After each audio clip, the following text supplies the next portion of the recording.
is going on, everybody? Hello, hello, hello. Welcome to the stream. It is Tuesday. Sorry, not Tuesday. It's Thursday. I got a special guest on here for you. Gonna bring him on now, and that is RUNI207. How's it going, man?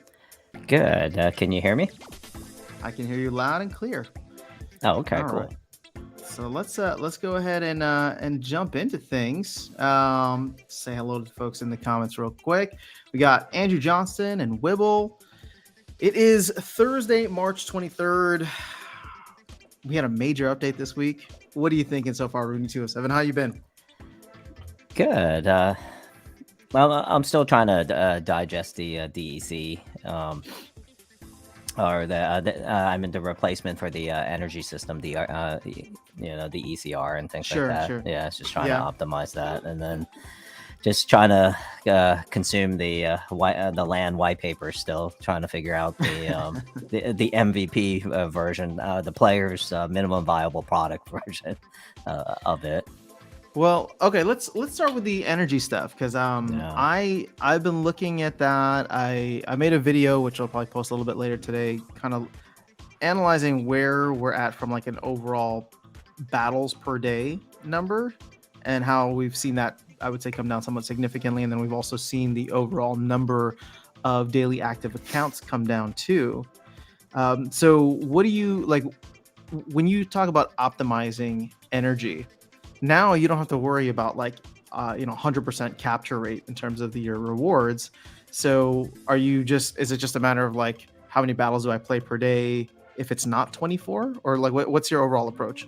Yeah, so it really comes down to the last 2 days of the season. Well, like how much you're gonna carry, how much you're gonna drain. Are you gonna drain down to 0? Because you're allowed 50, right? So you have a couple options.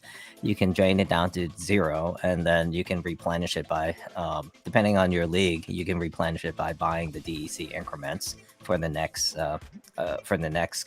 season to kick off the next season, or you can take the approach of replenishing it to earn additional chests for the current season.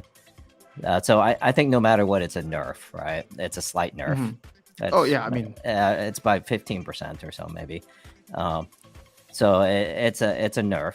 And so the question is, do you want to make the same amount as the previous season by buying, and how many of those DEC are you going to spend? How many points are you going to buy? Well, if you think about it, you were able to play slightly more than 24 games per day before without messing with your ECR.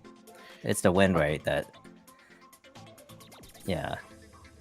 I'm just thinking from a simple fact, the way that the old ECR was set up, you would be able to play actually 25 games per day, right? If you were to do them all in like immediate succession, that would get you down to 75% ECR, but you actually recovered your rate at 1.04% per hour, right? So immediately right off the bat, it's less, but you are earning more in a sense, because when you get down to those games like in the 70s and 80s percentages, you're making up for that with higher earnings. So ultimately, I wonder if it does cancel out, especially at the higher levels, because you're earning more technically without having to play more games. I think the champion will be screwed because they're very competitive. The champion 1, and so let's say at best you get 52% win rate. That translates to the new one because you're fixed at 24 per day. So that's the champion one that has to plop the 500 DEC.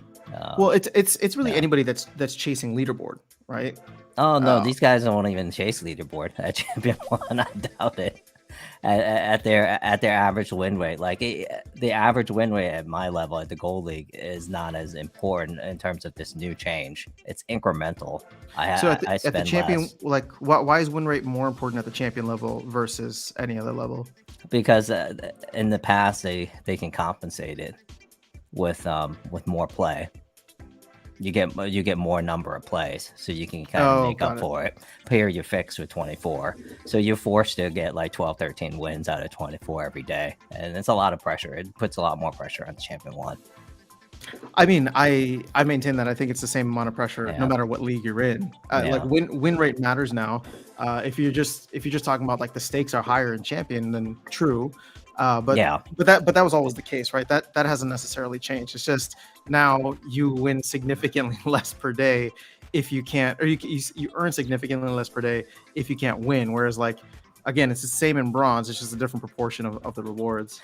Yeah, and I think positive ROI or ROA matters significantly more at Champion 1, the payback period.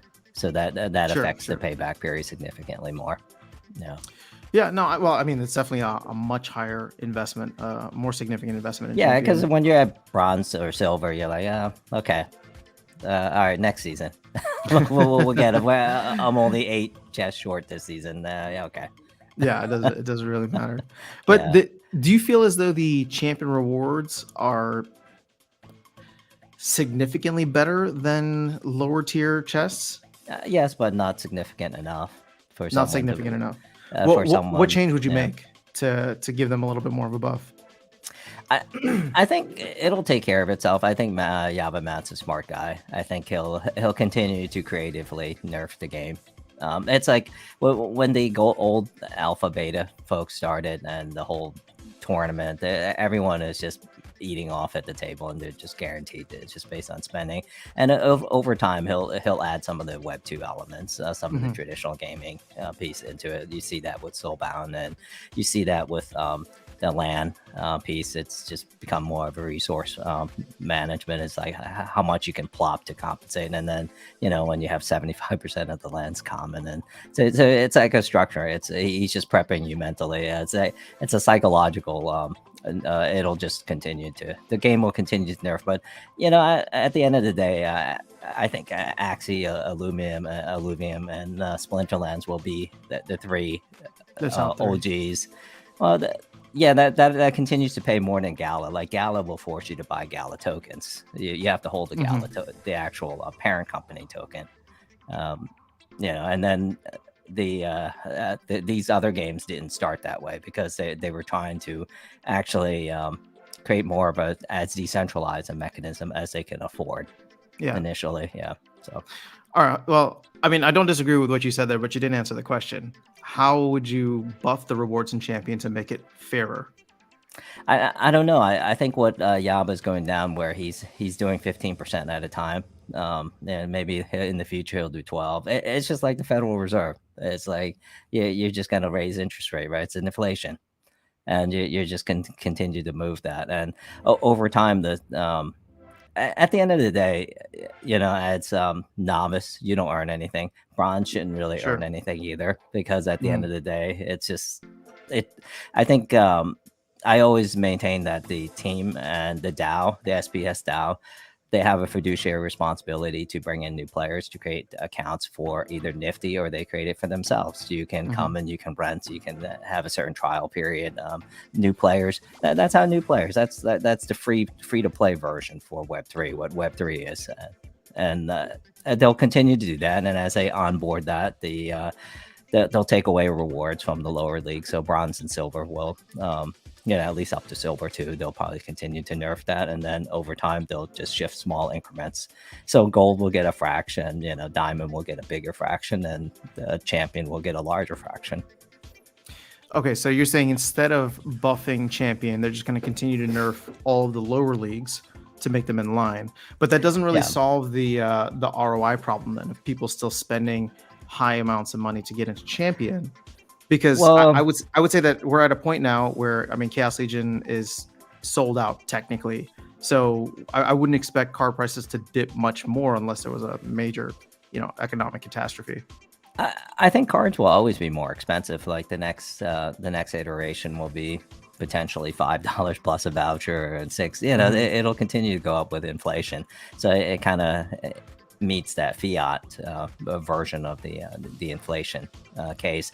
I think it depends, and this is one of the reasons why Matt didn't put summoners in the LAN. Is I think he received a few feedbacks from Mav, some of the larger players, some of the whales. They just didn't really have enough when they own, two regions and things like that. They just couldn't do it.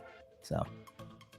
Well, the thing is, from a principle standpoint, like I understand where people are coming from, and I posted this in the video earlier today. But land to me represents a place for cards that have low utility or no utility anymore, right? Have lost their utility.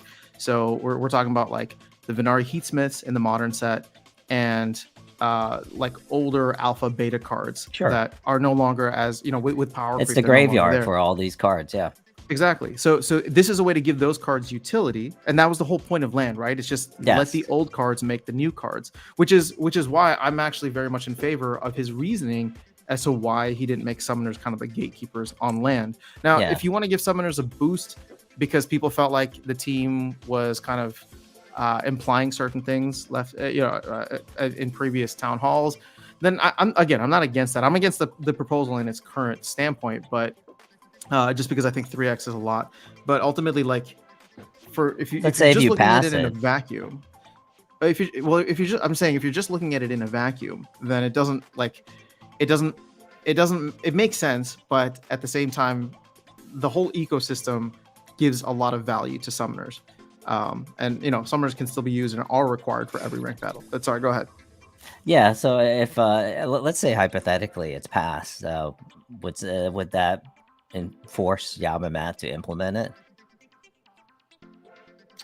If it's hypothetically passed, would he be enforced to implement it? No.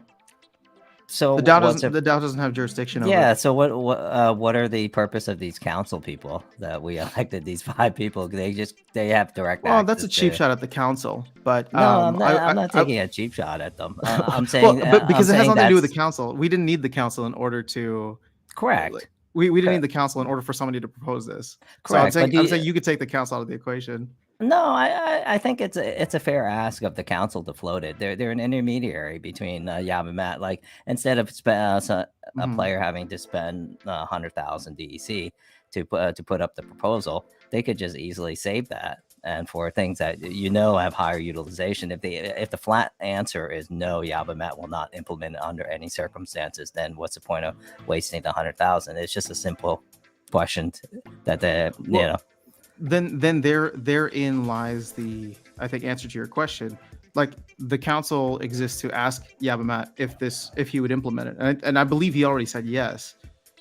So Oh, okay. So if he said he would implement it if it's get passed, then yeah, I understand. Yeah, well, I mean, they consulted him because I think, Yeah. and I kind of like the other way better. The initial idea, and I think it was even thrown out by Yabamat, was that if you use a summoner on land, then all of the other monsters get a 10% boost, and that kind of is in line from a lore perspective of what summoners do, right? They impact everybody rather than just giving them a 3x. Yeah, but, there has to be some boost. I would yeah, imagine, but when it came down to like the technical implementation of it, it was not. So, or he just said 3x was better, or doing it for the summoner only was better. Yeah, and I don't know if there's enough large SPS whales that would agree to it. Anyways, I don't know if this proposal will pass. It's kind of it's not looking likely right now. Yeah, it's just kind of what I've scanned. I don't know. It just doesn't seem like it has enough traction. It's currently at 31%. Again, are you voting for it or against it? Nah. I mean, it doesn't affect me because, I think I'm still waiting to figure out what to do with land. So, well, fair. Same for me. I mean, it's not going to make me, even if it passed, it wouldn't make me go out and buy more summoners. I can't afford to have like max summoners versus max. I have, I did buy all those like gold Kellius because for that reason, just in case. I know. Oh, you are set. Yeah. So I'm in from that standpoint. If there was land, I picked up some of it. So I think the ideal use case for land, the optimal, kind of would be at the rare card level. So you want to provide either regular foil or gold foil at the rare level. I think that would probably get you the highest overall cost if you were to kind of overlay all of it. Yeah, there's no even the worst legendary gold foil summoner is not going to be cheap, more cost effective than I think Kelia probably at that point. Right. Yeah. So, all right, hold on. Let's catch up on the chat a little bit. Harris, what's going on? Brian, hello. Good morning. Aaron Kennedy. We says it also matters because eventually when you reach champ 1, the max rating of our shares still keeps going up, I believe. So there's another point for champion. If you get all common land, will you move to get something higher? No. I mean, maybe, but not. I don't have no intention of it. Maybe in the long run. What's up, neighbor? Liverpool. Virus is in the house. I agree. No summoner. I agree fully. No summoner or very minor bonus to summoners need utility for the smaller guys. Hollows are also calculated out. If you did add summoners, there wouldn't be enough to keep the rental market going, as well if all the landowners had to pull it off. But see, I would say that when people run the actual numbers of what land might return, I don't like. I think land is only going to be profitable in the beginning, and then it's going to quickly like level out, and people are going to realize that they can probably get more on the rental market or just using the summoners to farm more cards. What do you think? So I did some kind of napkin math on it, and I think. Oh, you're breaking up a little bit. Oh, really? Yeah, your audio. Let's see. Oh, there you go. Hold Better. on, let me. I wonder if it's. It's better now. So. Okay, I think I tried to launch another session, and for some reason it wasn't cooperating with me. Okay, gotcha. No. Yeah. Yeah. Sounds better now. So what we're like. Oh, okay. Okay, so the gist of it, I just kind of did it based on my accounts. So if I were to do a rental right now, the current I'm averaging somewhere between 5 and 7.5% ROA on my rental, and I think to your point on the land piece, the initial, I would say the initial maybe even up to a year, you would get a pretty good, and maybe even 18 months, you would get higher return than that. And I think even long term, I think land should get somewhere between 12 and 18% annualized APR on it. So I would expect land long term to have an aggregate average. Based on the $20 buy price for land, or on the aggregate amount of like monsters and stuff you have to put on? So I think if you purchase land initially at under $10, or you got it free from the box, then it's like the return would be fantastic. And if you bought it at $20, I think it would still be fantastic. And if you bought it $30 at Wax on the Wax network, it would still be a great price. But I ultimately think the average blended, provided you didn't really like. And this is unfortunate if you didn't pay. I think I'm above more than $300-400. I think if you paid under $300-400, you could potentially get that kind of return, depending on how lucky you are and how many land piece. But I think it's just like if you were just to look at the common, the 75% of the common land plot. I think if you can, I think right now internally, so some people, I think. Cryptomancer and some of them are selling the mid 100s for land, and I think it'll eventually just keep on creeping down further. There's going to be enough pressure because there's not enough player, so these guys have to figure out how to offload it, and if they're going to build on it. So there's going to be FOMO, so you just have to be patient and work through it. Okay, so because I want to understand your numbers a little bit more. So when you say 12 to 18% is what your expected return on land is annualized, what's the denominator? What is the I guess what is the number that like the actual cost of which you think goes into land? So you said $30 would be fantastic. Anybody that gets under 300 would probably be in that range, but that's a really wide range. So yes, so 12 to 18%. Okay. Yeah. So the ones that got I would say got in on the early start. Chances are they're already going to sell a large chunk. They're going to at least. We shouldn't count those. Yeah, well, that's what I'm saying. We can't count those. So the ones that got between what is considered fair market value, like somewhere between $100 and $300, I think they should get a decent annualized return long term. Yeah. Yeah, provided they didn't really try to go crazy and make these huge upfront investments and overpay for cards and things like that. And so there's definitely a gamification where you have to make sure you don't overpay, and you kind of have to be patient and realize that your land will still sit there, and yeah, you'll go a certain months, days, or whatever without there's going to be missing grains or whatever. Um, Mm-hmm.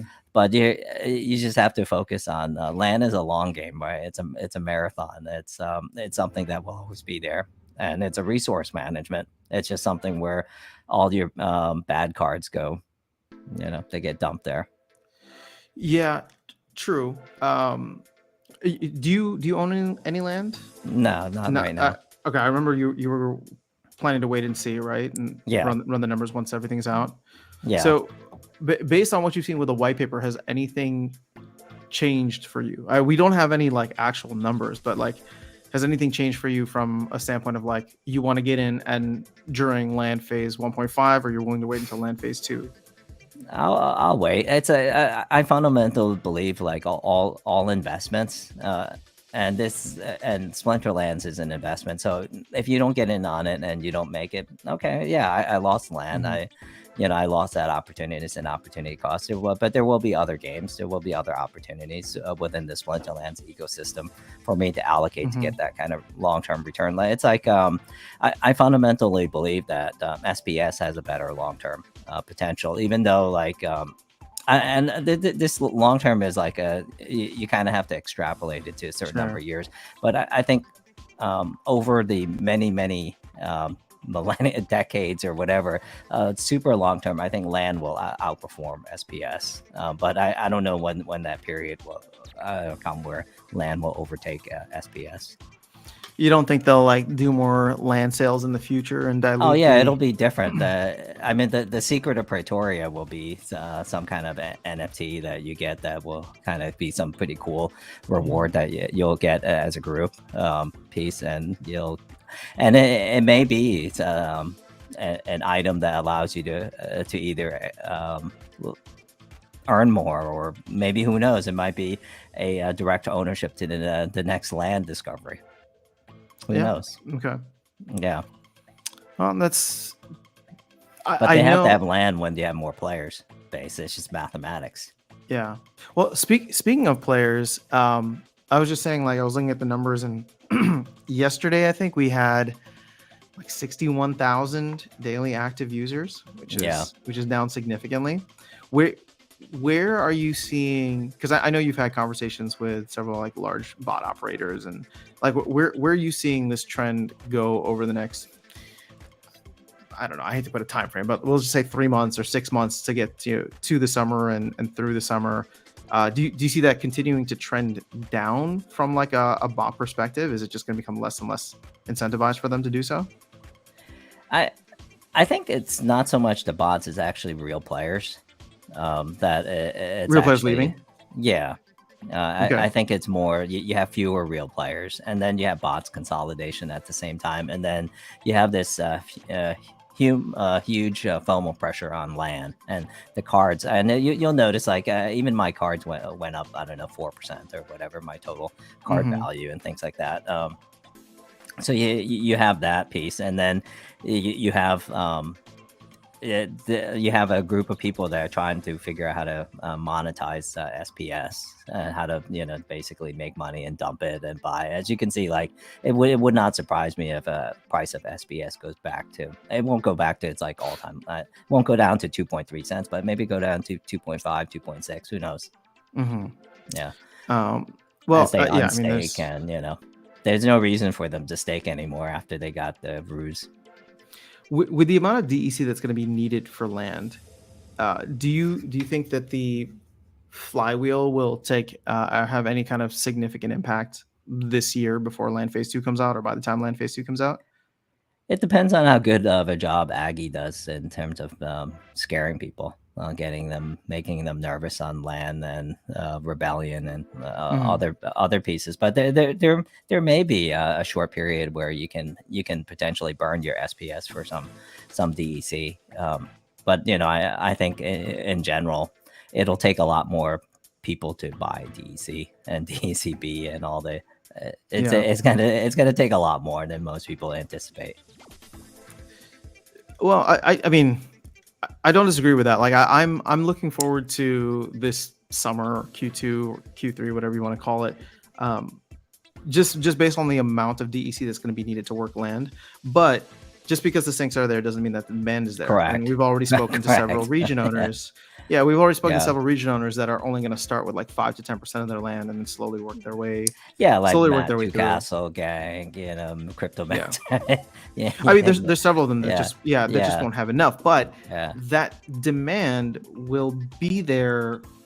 It'll be, I guess what I'm trying to say is like, it won't be there initially, but it'll be ongoing, right? Because if I had a region, for example, and I could only start with 5%, I would continue to dollar cost average in and get more and more and more just to get more of my land online. So it's going to be a nice steady drip. It just won't happen, like the 4.5 billion DEC sink that everybody thinks is going to happen over the next couple of days here or next couple of weeks with the land surveying. I don't think, I think a lot of people are just going to end up foregoing that. And when it comes to the surveying part, I feel like we still have a lot of SPS that we need to burn before we feel any kind of significant price action.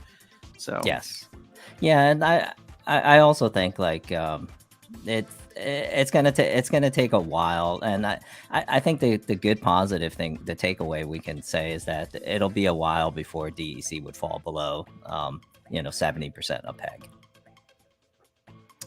What do you mean below like 70% of peg? Like the 700 Satoshi level, like for in terms of the price of DEC. Sure. So you think it's going to go back down? I don't think it'll go down below that. Oh, you don't think it'll go down below that? Got it. Because I think there's a new precedence for floor. I think it's there's a confidence interval level is pretty high. I think when you start seeing DEC floating back down, I think people are just buying just because they just don't think it'll go that low. True. We've seen that floor stay around like 800-ish splintoshis now. The thing is, again, we're gonna have massive sinks for DEC coming up, which we've never really had before outside of like buying more products. But land is going to be this new exciting thing, and that the hardcore players in the game will want to maximize it as much as possible. So I agree with you there. I mean, I don't know that I could put a number on it, but it makes sense. My hope is that we don't go below 800 splintoshis, but we're kind of flirting with it right now. I think there will be times where it'll drop below that. Yeah, it'll fluctuate. I do like the DEC burning mechanics. It looks like we're starting to burn a lot more for the market listing fee. We're starting to burn. I don't know how much we've burned for the energy capture rate or for extra energy, but all these different sinks to me represent like real things. And then what I'm excited about is hopefully all the guild stuff that comes out in Q2 or over the next 2 months. We'll say that could potentially like. I know my guild and many other like, top 20, 30, 50 guilds are going to want to start maxing out whatever they can right away. So that should be a good immediate use case once that comes into to be a sink that is actually not land related. Yeah, and don't worry, Matt will come up with more faucets, DEC faucets for people. I mean, you mean sinks or no? He'll come up with ways to generate DEC for the market just to keep it propped up. It's never going to be like a completely infinite number of sinks. I mean, he's not going to. He's going to have other ways in the future for you to be able to generate. We just can't see it. But well, give me an example, because at this point I strongly disagree. He's very much pushing the burn SPS for narrative, or burn SPS for DEC narrative. Yeah, he'll figure out how to get there, and then eventually, as an economist, he's going to look at it and he's going to forecast it, and he's going to say, "Oh, it's going to be short," and then there's going to be supply side and demand side, and depending on what economic philosophy he believes, he's going to have to generate that. It's a stable coin. So within any stablecoin of any universe, you got to have balance, and that balance you got to figure out how to carry forward. Are you going to carry forward the demand and the supply side 6 months out? Or are you looking at 12 months? He's the Federal Reserve of the Splinterlands community. He controls the DEC, so he's going to have to figure it out. And he's gonna have to. He owns that button, so he's gonna have to figure that out. I think the only significant downside and sad side is that he hasn't really put a lot of energy into the how to move the price for SPS yet. But he'll get there. He'll turn to that focus. Well, that's what he's trying to do now, right? Kind of emulate the Luna thing. So I actually disagree. I think if he ever comes up with another DEC sync, he's going to lose a lot of folks, probably including me, right? Because he's been pushing this whole SPS for DEC. So the idea would be to get SPS so ridiculously high that, burning $1 worth of SPS, you're no longer, like right now, you have to burn 33 tokens, right? You have to burn 33 tokens in order to get 1,000 DEC. So if the goal is to put all of that volatility that would be in DEC and push it into SPS, that would send it upwards. And so there's a future, I think, in which many people are envisioning like a $10 SPS, where all of a sudden now you're burning 0.1 of SPS token. Yeah, that's what everyone is hoping. That's what everybody wants. Will we get there? I don't know. Yeah. But to me that would represent, like, if he started printing more DEC elsewhere, that would represent a failure of the flywheel, right? Yeah. And so, yep. but this Don't this be is surprised. So here, Papa Bear is going to come back. So, no, I don't think. I think the flywheel works in certain situations, but it's not an up only type of situation, right? We're going to get to a point where we overprint the amount of DEC that's needed for the player base or for the current sync. So he's going to have to find a way to either create more syncs or get more players in, right? But that's something that would probably be during the next cycle. We'll say 2026 or something like that.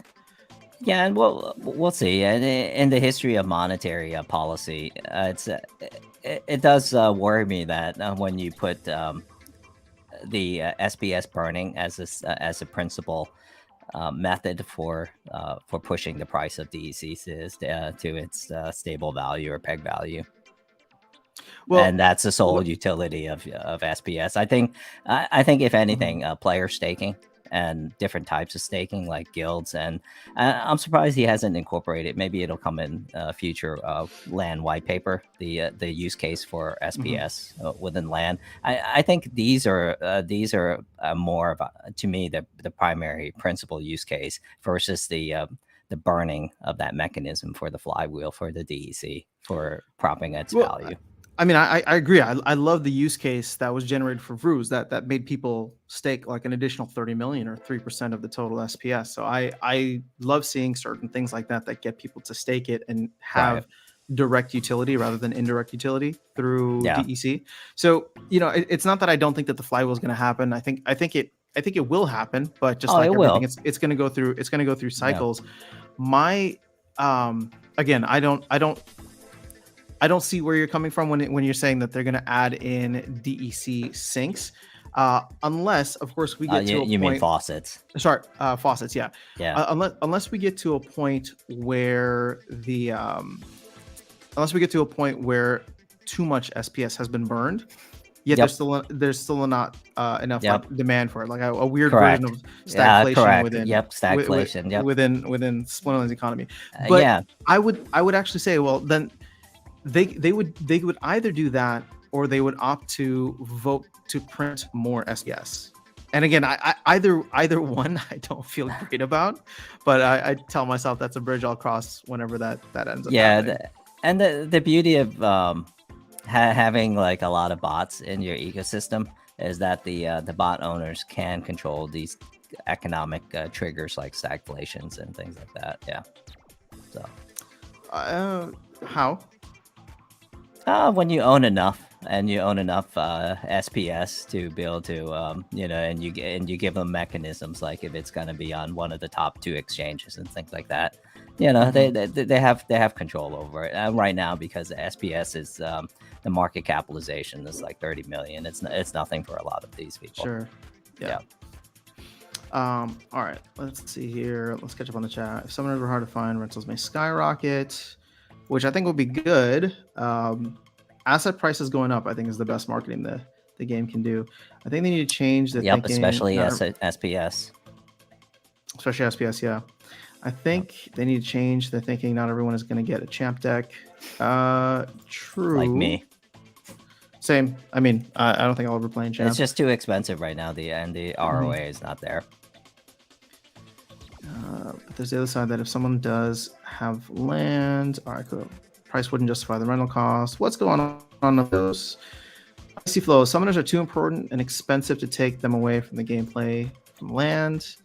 I don't disagree with that. So the other thing about lands is that, like card rentals, it will be the only passive income available once GLX and SPS airdrop stop or ends. There's going to be player staking and other things you can earn. Yeah. Also, I don't think the SPS airdrop is ever going to end. Wouldn't the DAO just vote to give more? Sorry, not airdrop, but the SPS staking rewards.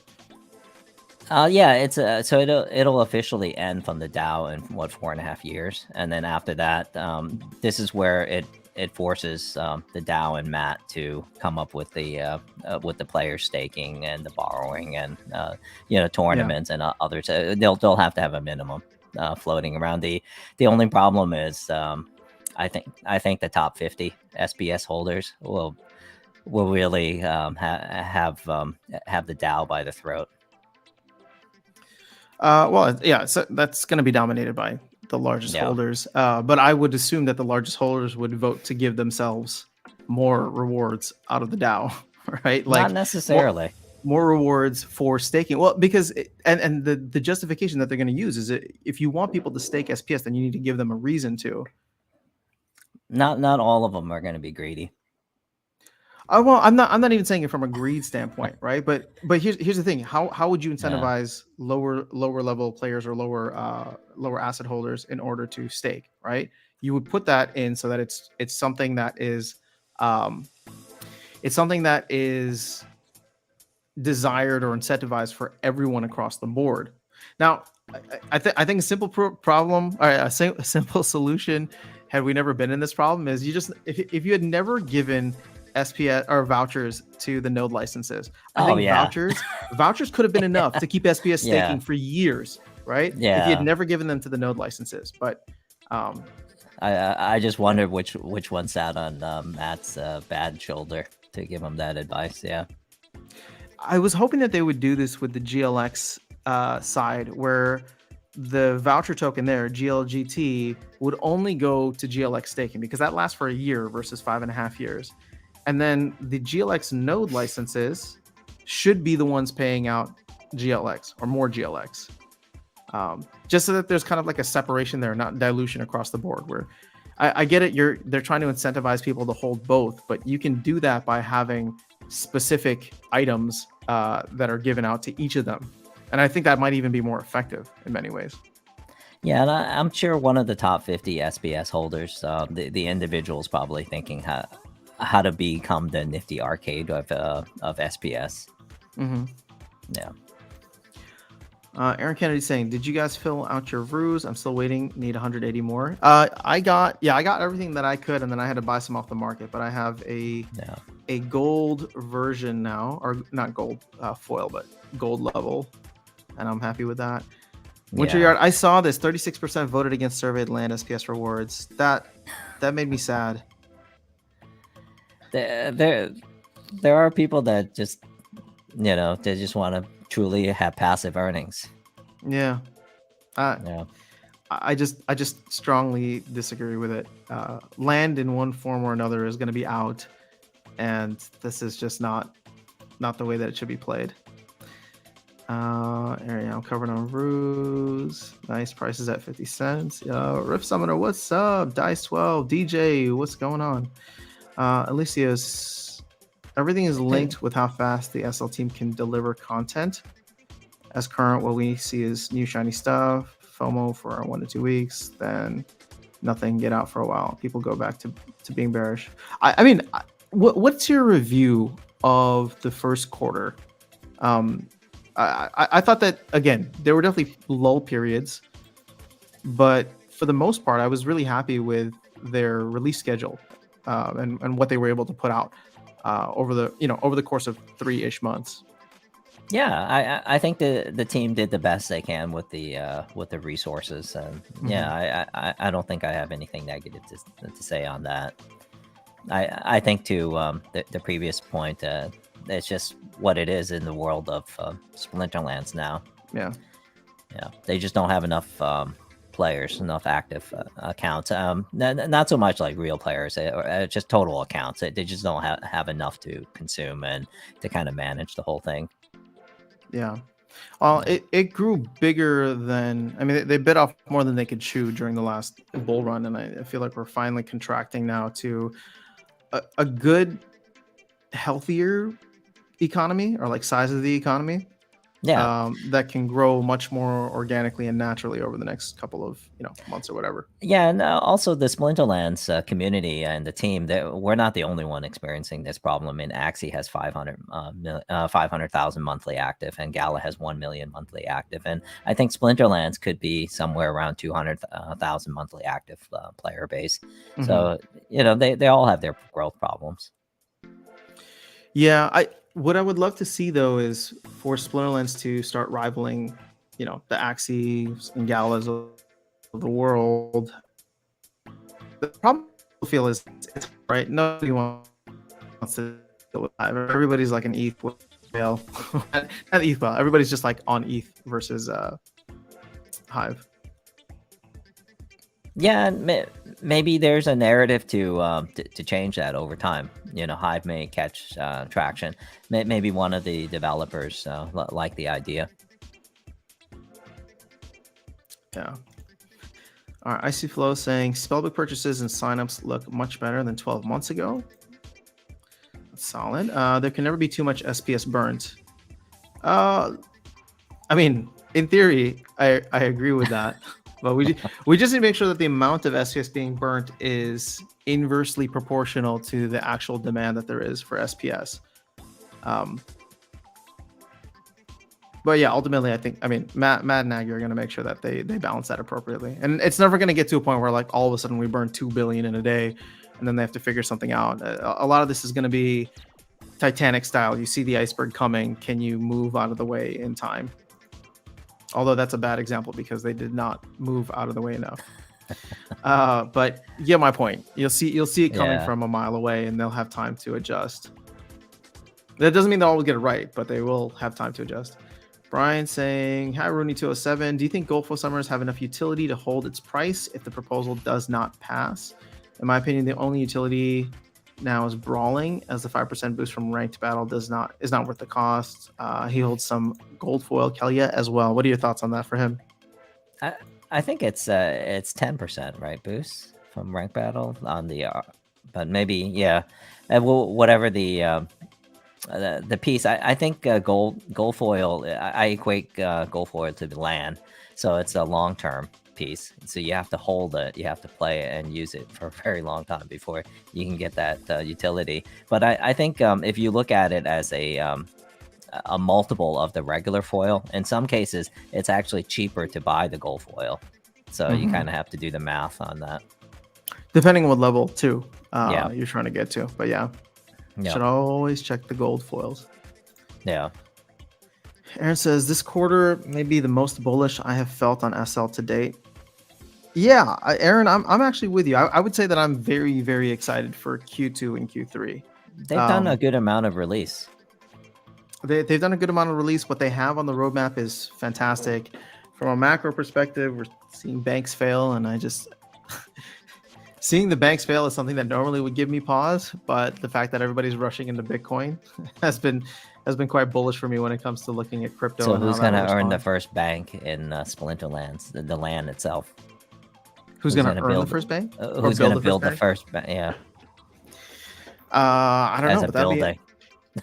As a building on land. Oh, I thought you were talking about like as a third party. So is it going to be the Emperor? The Emperor builds his first bank, the National Bank of Pretoria. That's the secret. PCB, Praetorian Central Bank. Yeah. Yep, owned by the Emperor. All right, so Alistio says, personally, I'm a long-term investor, so I try to see the long shot. But many people, we have to remember, invest money they cannot afford to lose and are gambling instead of investing in the game. That's Well, those we just all you have to leave if take they some don't. risk. Yeah, true. I feel like anybody who's in crypto is taking significant risk. You know what's funny is like, and I mean I'm guilty of this too, right? But it's just like, oh, like I'm a long-term investor, therefore like I'm gonna ride out whatever volatility and low price, whatever. Like at the end of the day, like I have a lot of respect for people who can understand and know how to trade, because I think that in crypto versus something like, regular markets, if you know how to trade, you'll probably come away with a lot more than being a quote unquote long-term investor. I feel like long-term investors are romanticized a little too much when it comes to crypto, because the markets just move way faster than traditional markets. Yeah, and But it just depends on how many years like blocks you're looking at. Short term, I think anything under the first 20, 30 years, being a short term trader is going to be infinitely better for you.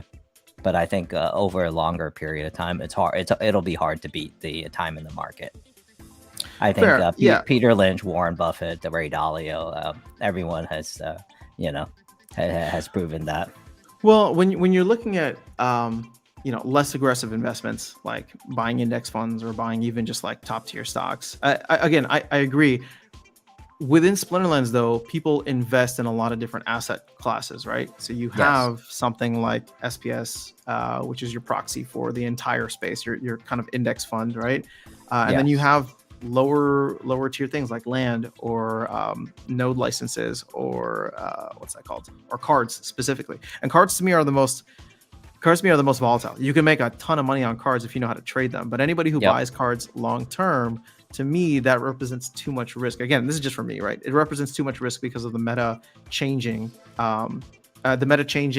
rules changing, power creep, all these different things. So, it just depends on what you're investing in specifically when it comes to Splinterlands, because the different asset classes all have different risk profiles.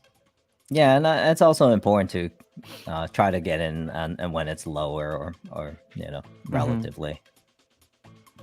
Yeah, what I've noticed is people wait until the announcement, and then they front run. Once the announcement comes out, they front run, because what you end up seeing is a ton of people will then go and buy thinking that the price is going to go up, and then we just see it slowly come down. So like we saw it with RUNI, where like the land white paper came out and people bought a bunch of RUNI. And they pushed the price from 0.3 to 0.5 ETH, but now we're back down into like the high 0.3s or 0.4. But the real value comes in on front running the front run. So it's like, and this is why I have a lot of empathy for the summoner people, right? The people who are complaining about summoners, is because they were trying to front run the front run, and ultimately they lost, right? Because it ended up not working out the way that they thought it would. But that's where the risk lies, right? If you're willing to jump in before any of the information is actually official, then you can make crazy returns. Because those are people who are buying RUNI for 0.19 ETH or whatever it is, 0.18 ETH, whatever the low was a couple of months ago. And I think it's also important to consider that a good return is a good return. So you don't have to always chase the high return or to try to min max it. Like an example, so you have Rebellion set that's going to come out. So the next set that's going to replace Chaos Legion. So even if I held those gold Kalias and things like that, I have to think logically. I have to dump those gold Kalias right during the transition period to the new summoner. At some point when they rotate out of modern or something. Yeah, because the value and the use case goes down. Yeah. Yvonne saying, I had a dream last night where the Hive blockchain became mainstream. It is mainstream. I mean, I hope your dream comes true. I would say that it's not mainstream. It's not even a top 100 coin, is it? No, I don't think. I don't think Hive? so. Hold on, now I'm curious. Hive. It's so little. 164. There's so little I know about Hive, and I always feel that's like that's such a high risk. Yeah. I would love to see them. I mean, I know they're not going to build out on another blockchain, but there's just so many interesting things happening on Polygon right now that I would want them to bridge to Polygon, because there's a lot of activity happening there. Uh, so But ultimately, they're going to be on Hive for a while. Yeah, I'll give you an example. Like on Polygon, there's a business process. I kind of have a general idea of like the flow on Ethereum mainnet. And those, but Hive, I have no earthly idea like the business process side of Hive. Like I don't even know that it's. I know it's decentralized. I know it's by these witnesses people and. But I don't even know like where do you start from step one? Like who do you even contact or what landing page you go to create different types of products or development on it. It's like I think this is where Well, in a way, then it's more decentralized than the others. Oh yeah, he said yes. It is from that standpoint, and I think this is where Yamamat's his Splinterlands as a service model, why it works so well on Hive, right? So if you're a dev, you have really no earthly idea on how to start on Hive, and if you fundamentally believe that the Hive keychain and the Hive power. If you believe in the Hive-backed dollar principle for their stablecoin, and you believe in Hive as a layer one conceptually, like you don't know anything about it, you just know it's decentralized. You just know that it has all this, but you have no earthly idea how to start a project. So this is where Splinterlands as a service, Invictium or something. What I forgot the name. Invenium. Yeah, and so. This is where Yamamat and the Splinterlands Steam Monster as a company can make significant money, and GLX is like is an initial testing ground for that on that platform. And as they mature their tech modernization, they mature all their modules. They can actually just modularize the whole process, so they can actually create the business process case for Hive, which is what is currently available in all the other layer twos. Except for and Hive is a layer one, and they don't even offer.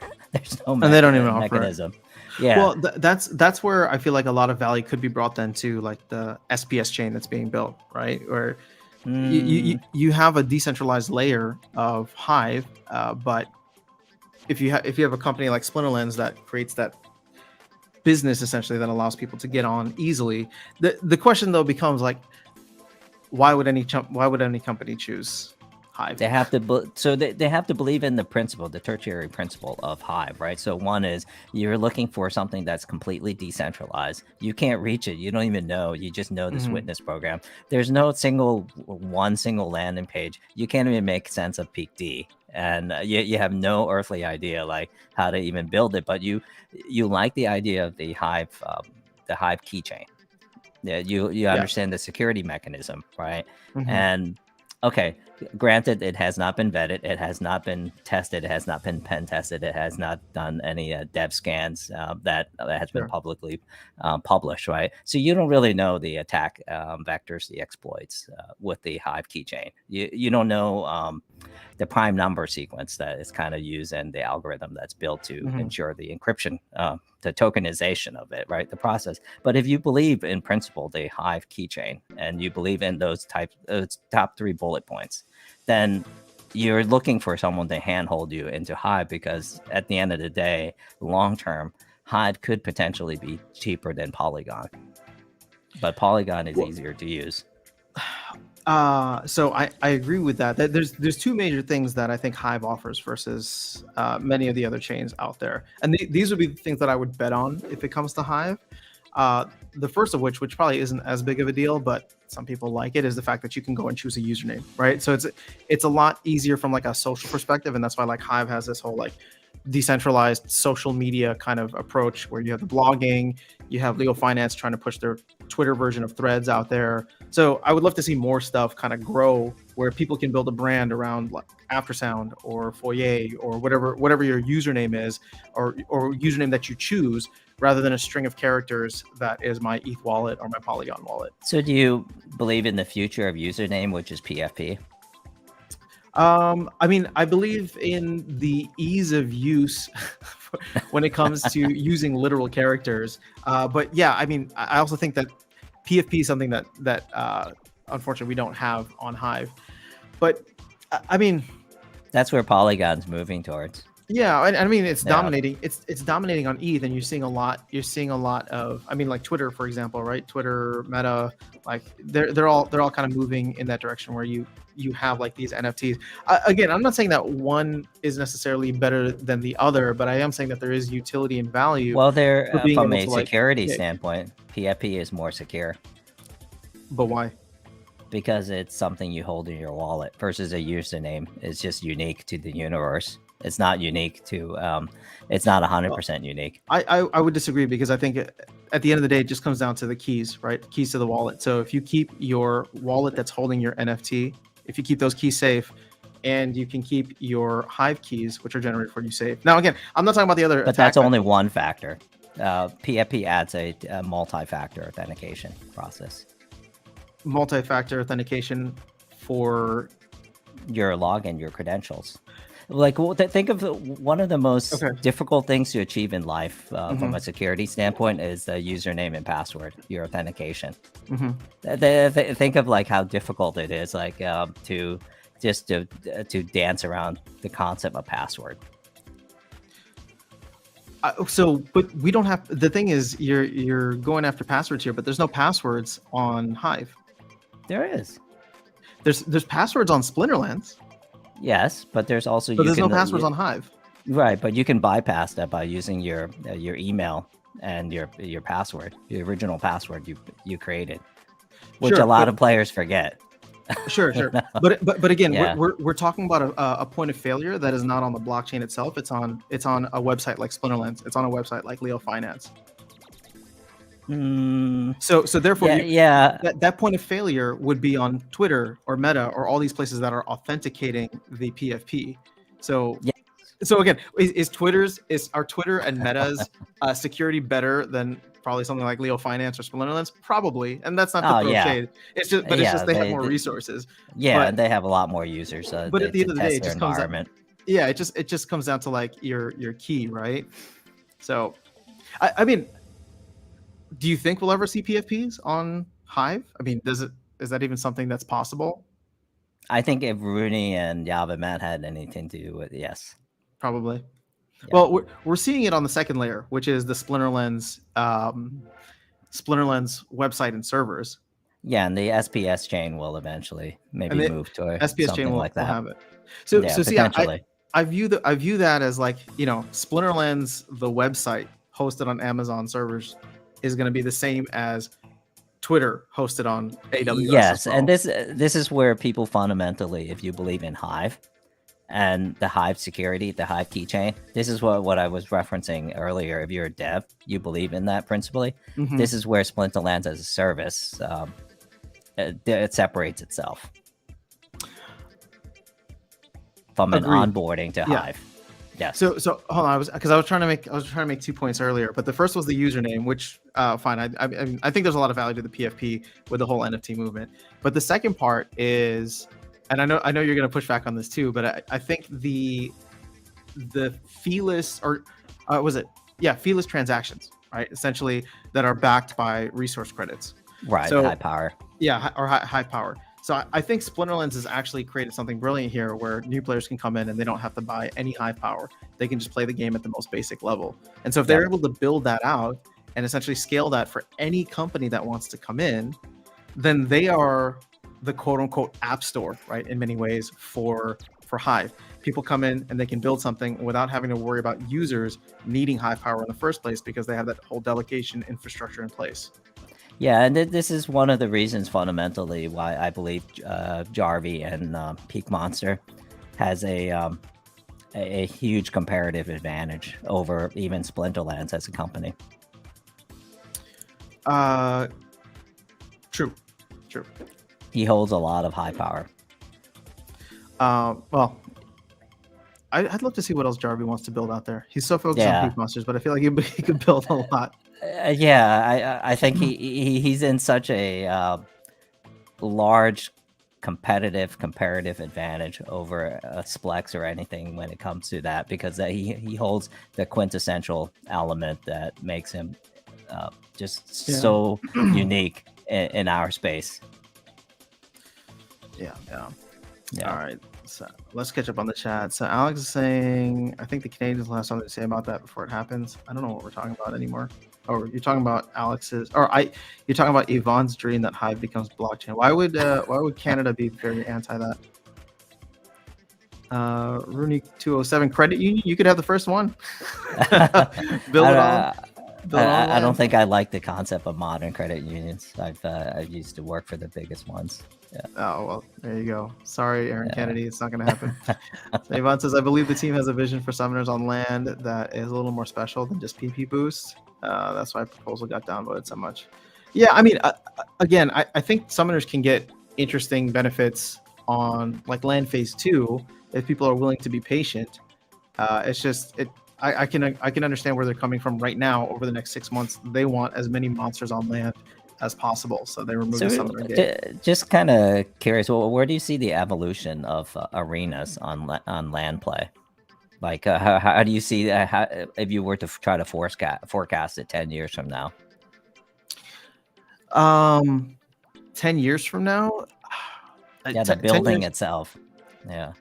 I can't. I mean, 10 years is too long because too much can change. But I would say that just in general, I would think that there would be a very high focus on pushing as much value to arenas as possible, mainly because that's going to be where the SPS distribution comes in for ranked battle play.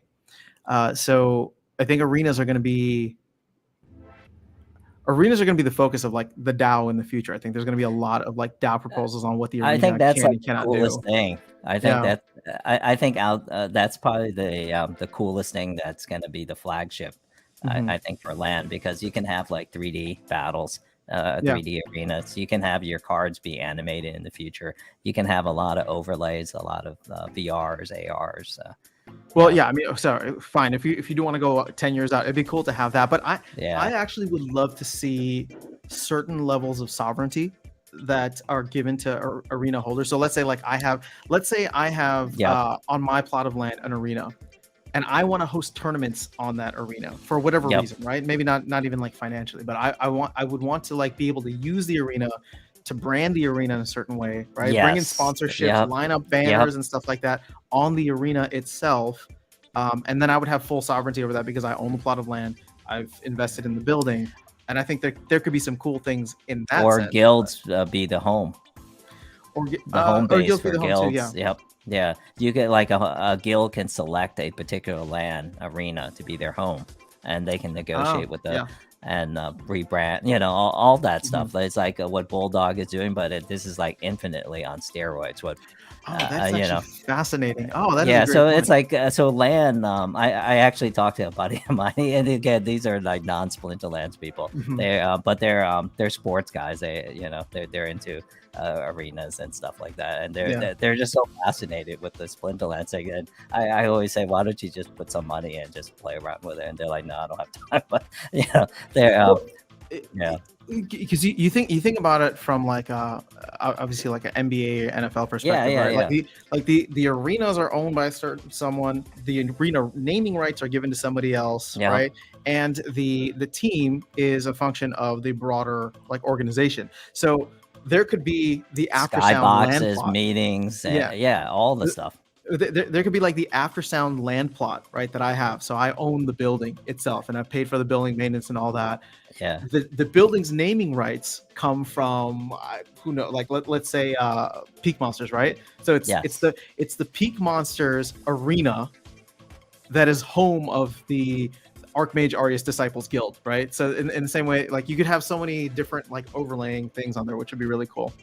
So from a value chain perspective, this is what I see as the as a comparative advantage for Hive keychain and the Hive power when it's applied to buildings, the structure like arena and things like that, and what you can do.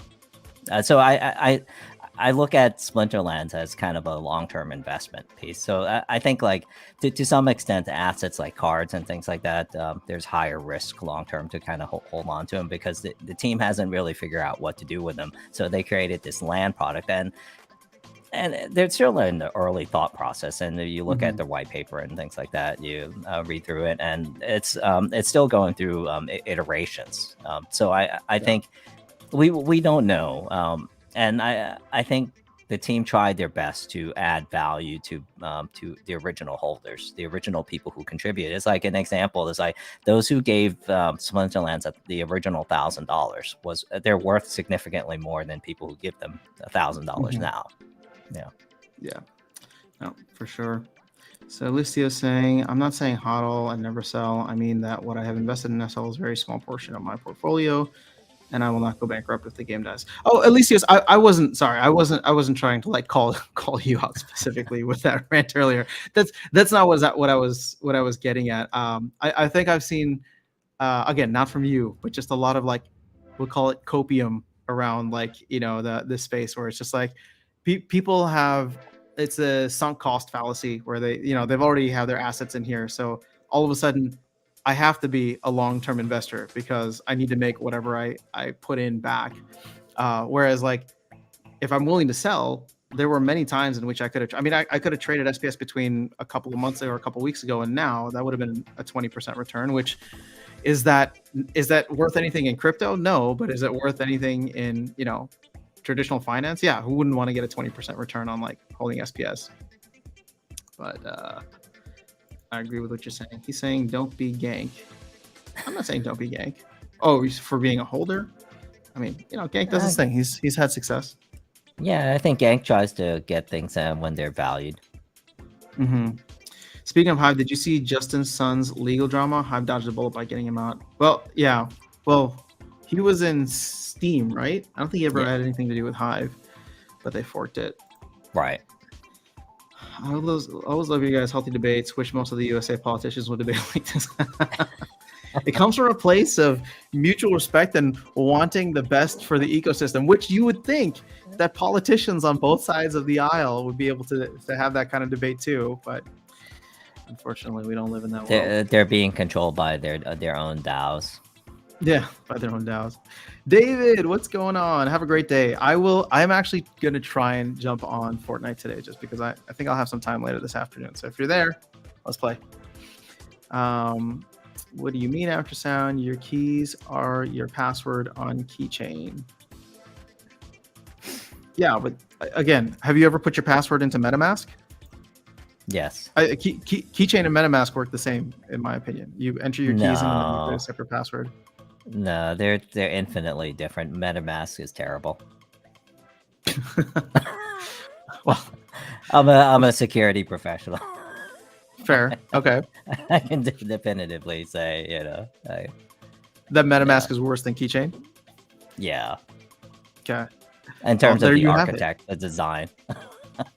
Fine. Luke, what's going on? I see. But they have better marketing dollars. They do. Well, and they service top tier chains. So. Yeah, owned by Consensus. Yeah. PJ is doing a great job for the company. Things really changed when he replaced Hardpoint. I don't disagree with that. I've recently gotten to see PJ in action during like a just overall Splinterlands meeting. And he's awesome, man. He's got a really cool vision and just it's been great. So I don't know that I would put all the success on his lap, but I would say that the company is definitely in a good spot with him driving the technical side of things. Yeah, they come from different skill sets, though. Mm-hmm. Yeah. And I think it's possible the team may need both of them long term. Well, I mean, Hardpoint's doing the validator stuff, which that's a whole different element of its own, rather than just running the technical aspects for an organization. So, we've been making, at least according to the team, we've been making strides on the validator stuff. Actually, we don't even need the team to validate that. We have the SPS chain that is up and running now, even if it's on a private net. Yeah, and you can even see like even GLX and stuff like that that's moving there. Yeah. Now this is interesting here. Alex, Hive Blockchain is also a publicly traded Canadian company. Yep. They've been they're a mining company. I believe that these are two separate things because I was under the same impression like a year and a half ago. Hive, whatever in Canada, is not at all connected with the Hive blockchain. Correct. So Canada won't be saying anything. At least not about whatever Hive decides to do. There you After go. Sun Arena powered by Holy Autotuna can perform there. Yes. I have more money in SL than my bank account. Well, that's probably not advised. Actually, you know what? with banks collapsing everywhere, I won't say that it's definitely. I won't say that it's wrong. It's just I don't know, man. I, I think the one quintessential advice I think people should consider. Mm-hmm. This is not like any of the financial advice or anything like that, but I think they should look at the history of money and look how wealthy people achieve their billions of dollars. Like Warren Buffett, he took a huge risk. He put all his money. He did something that Ben Graham didn't recommend, but he put all his money. You look at Bill Gates, they put all their money. Elon Musk, you look at Jeff Bezos, you look at any of the successful people in the history of humanity. You look at Baron Rothschild. He took all his money, dumped it in one single thing for World War. Yeah. You look at what IBM is. They took one huge bet. Every individual company, every individual success I've worked for some of the biggest companies in the world, and they've all banked on one single item. So I think if you were, and all the billionaires that I've worked for and things like that, they've always made their success from one single item. So I think so if anything that people should learn and educate is that you really need to take one big bet. So it's nothing wrong, I think, to bet something if they truly believe in Splinterlands or anything in their life. It's just like marriage, relationship. You got to put all the chips on the table. Yeah, one of my favorite kind of mantras for investing is going narrow is how you make a lot of money and how you lose a lot of money. Yep. But diversifying is how you protect, right? So if you want to make you're gonna make money over time if you diversify, but if you want to make a lot of money, then you have to go narrow. And the thing is that can be applied metaphorically, not just to like how you invest your money, but also your time and everything, right? Yep. And your skill set, right? So like if you go and choose to like go all in on like a startup company or all in on like building your own business, like that's how you make a lot of money rather than kind of diversifying your time elsewhere. Yeah. But yeah, not financial advice. Since I joined, I bought 10K cars, sold back 5,000 to make a profit. Then I moved around and then sold back for SPS and GLX. Yeah, man.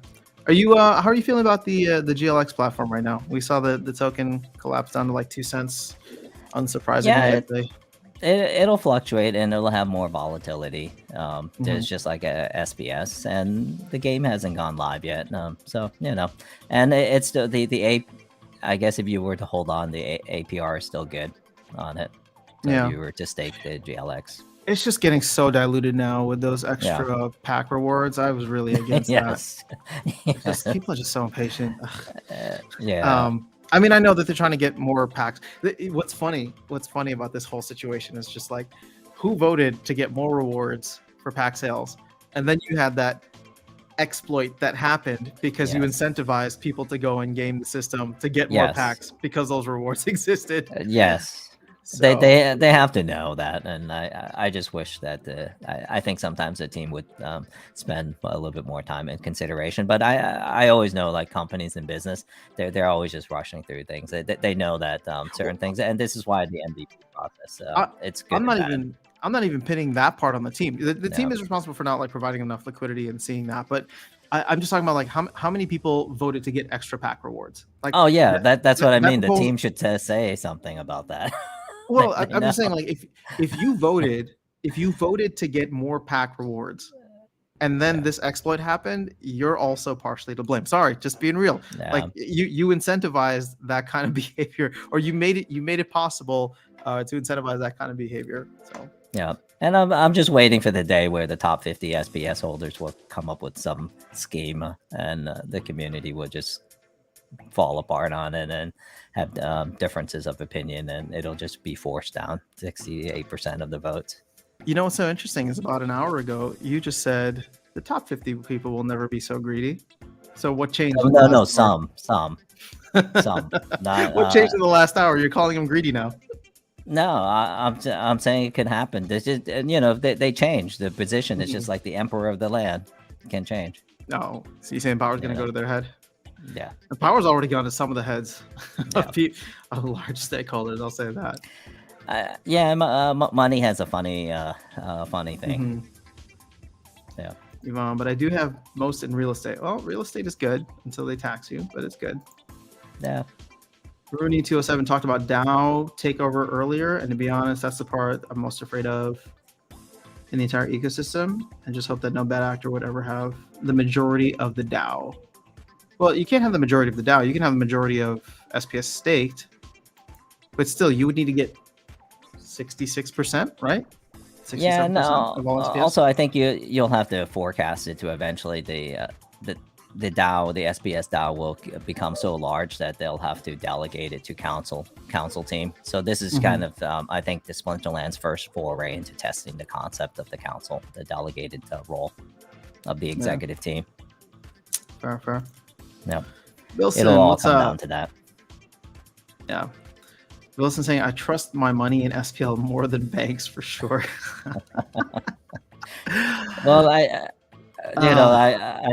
was talking to someone about banks, and yeah, that's. Do you have any thoughts on the banking crisis that we're U.S. is going through right now, or maybe lack thereof crisis? I worked for pretty much like the big banks and that's and largest credit unions. So everything's fine, right? Fed said everything's fine, so everything's fine. We're good to go. Life is normal. You know, when you're looking at the velocity of money, and you're initially like for every dollar that the depositors put into it, you're only allowed to lend certain amounts, and then Congress relaxed the laws, and eventually, and then these bankers like Jamie Dimon, have become so influential. And you look at the history from J.P. Morgan being the first central bank, unofficial central banker in the United States. His leverage and things like that, and it's going to be a while. But I think this is where the value of Bitcoin and crypto comes in. Like the beauty is you can be your own central bank, and prior to that, you can say that banks have like a stranglehold on your money, and there's limit types. And now all they can do is just say there's an on-ramp and off-ramp mechanism. There's a centralized exchange mechanism that you have to comply. There's a compliance component, and then you deal with it in your own way. But then, there's the ability to manage and collect tax depending on the country, the entity, and all the areas. I think everyone in the world is going, and it'll eventually come to regulation. But the question is, are you going to sue for regulation, or are you going to try it through the legal system, or are you going to push it straight to Congress? Congress going to pass it. So it's a risk. And then you have one of the more brilliant Supreme Court justice, in the United States in modern time. You have John Roberts, who has who's been known to come up with creative solutions in terms of case law. Yeah. It's a whole mess, but it's a lot of strategic piece that the banks have to go through, and a lot of things they have to consider. Yeah, no one wants to lose business, right? No one wants to lose customer. No one wants to lose deposits. But they put themselves in a really tough position, and they've always put themselves in a tough position. Yeah, because they're greedy.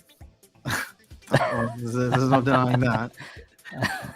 I mean, I can't even blame them. I just think people in whatever position of power, if the opportunity is there, they'll take it.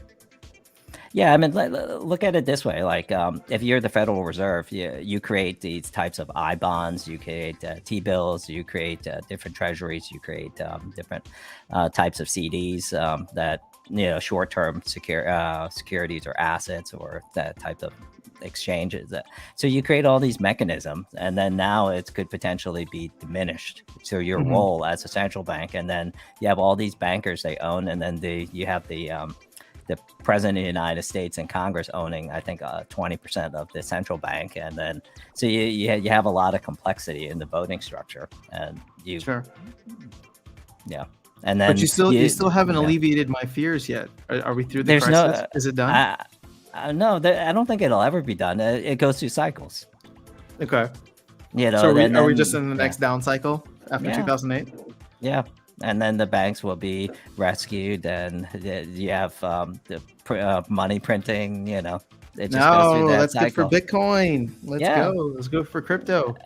Yeah, and that's why you see it's kind of inching, and they don't really know if it's actually going to go. So that's why you haven't seen like uh, Bitcoin hit a huge parabolic run because Oh, yeah, not they're yet. just not sure. They're not 100% sure, like these people who are. I know the people that like the Michael Saylors of the world. They're they have their own thesis and belief and things like that. Yeah, well, I'm actually watching it very closely because I feel like we're on the edge of the cliff here. So Aaron's saying not financial advice, but put everything into Spoilerlands right now. Alex says control the vertical process of an industry. Icy Flow saying GLX is going to go to 0.002. I think that's a little extreme. I can't see an additional 99.9% loss from here. There sorry, isn't not a product. 0.002. I can't see an additional 90% loss from here. Because we can't play it yet, so yeah. I mean, it's people are looking at it as passive income. They're selling a piece of their earnings, and that's fine. But we are going to get some kind of utility for it. I would say by June 6th, right? Isn't that the date that they put out? Do you understand the game enough to be able to explain it to someone? From what's been explained so far? Yeah. Yes. Okay. I think so. Why do you want me to explain it? I just equate it to like one of the street soccer games. Yeah, I don't think it's not FIFA. It's gonna be very simple and probably easily automated or botted. But I like I know there's gonna be a certain level of RNG, which is cool. That's what makes Splinterlands exciting, at least to a certain like extent. weather and things. Yeah, but what I'm more fascinated about when it comes to Genesis League goals is team composition, because I want to know like the idea of like creating different types of teams, synergies with them, or finding synergies with them, but then more so like building synergies. The more they play with each other over time. I think is really cool, because that kind of lends itself more to what sports actually is, right? The more team plays together, hopefully the better that they get. So and I think that's something that we can steal in Splinterlands in the arena system. Probably. I mean, to me, GLX or GLG represents one of the biggest like sandbox test arenas for Splinterlands. It's just like if a lot of this stuff works well, I wouldn't even be surprised. I know it would probably take a lot, but if tower defense and GLG end up being awesome with the way that they use energy at the card level, NFT level, rather than at the account level, I think that's something that we would probably see in Splinterlands over the next couple of years. Again, only if it shows and it proves like the concept and says like, well, we see less exploitation happening. We get less, like at the end of the day, if you want people to utilize the NFTs and buy more NFTs, right? Buy more of these cards, that's going to be one of the best ways to do it. So again, only if it's successful, like resoundingly successful, will I think they go through the process of overturning all of that code within Splinterlands. Yeah, I don't think long term they have a choice on that. Mm-hmm. It'll if there's a they'll have big to enough go that way. Yeah, it's a combination. If there's a big enough player base or there's too many card sets, because I think there's only so many cards that players are willing to dump into LAN. Sure. Yeah, and I'm wondering how much we'll end up being able to dump into tower defense also, but that's going to be its own separate thing, which unfortunately has gone a lot slower than I was hoping for. I really thought that they wouldn't have been affected by the Splinterlands layoffs. I mean, they weren't directly affected by the Splinterlands layoffs in November. But, maybe Double Coconut had their own problems. Maybe they did. So, but it's like no. Since early January, we kept getting teased this beta that's like right around the corner. Then it wasn't until the end of March. Right. So let's see here. Well, one of them is responsible for the exploit, so they are greedy already. I don't know who he's talking about specifically. Wilson, so your background is in banking. Didn't know that. Yes, indeed. Well, not mine, but RUNI207's. Are you going to go by Foyer at all anymore? Or is that just No, like a I'm secret I'm in just game? Okay. yeah, Okay. I'm just trying to rebrand. That's Rebrand. Let's go. Okay. yeah. I see Flo saying I'm buying Bitcoin every week right now. Awesome. I'm buying a little bit every day actually. Hey, magic. Gathering magic. What's going on? I see Flo. I thought GLX was already at 2 cents. Oh no, yeah, he added another 0 in there, so he's saying that it's going to Yeah, go down an additional 90%. 2 zeros. Yeah. But I don't know. Like there's just nothing happening over the next couple of weeks, months actually for GLX. So you are just going to have people speculate on price that will be buying. But When you here's the have thing. void, that's the problem. Yeah, so whenever there ends up being a space net. But what's interesting is I know that a lot of these like people who aped into GLX early on, right? I won't name any names, but there were a lot of people kind of pointing out the math. And I'm not saying there was anything wrong with that. Like it just they were pointing out the math to get their cost basis at like a penny or 2 pennies. So I actually think that we probably will stay at a floor price around like a penny or 2 pennies, because if it drops below that, you'll see a lot of these larger actors come in and be like, oh, I'm going to continue buying so that my average price stays up. Or not my average price stays up, but like it's at my average or target price, so I'm okay to buy more and ape into it more. So I don't know if that's going to be 2 cents, but we've seen it at 2 cents. In fact, actually, let me just share this real quick. Where is it? We can refresh the page. GLX has gone down. We're seeing less volume. Yeah, we're at like 2.1 cents. So I haven't seen it go below 2 cents, but I mean, like even for me, if it were to go below 2 cents, I'd probably consider, I don't know, grabbing a couple more here and there.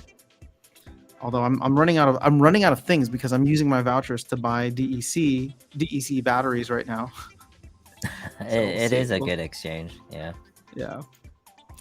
Yvonne saying, I want to see GLX grow into other sports and then have a game mode that allows you to pit players from different sports against each other.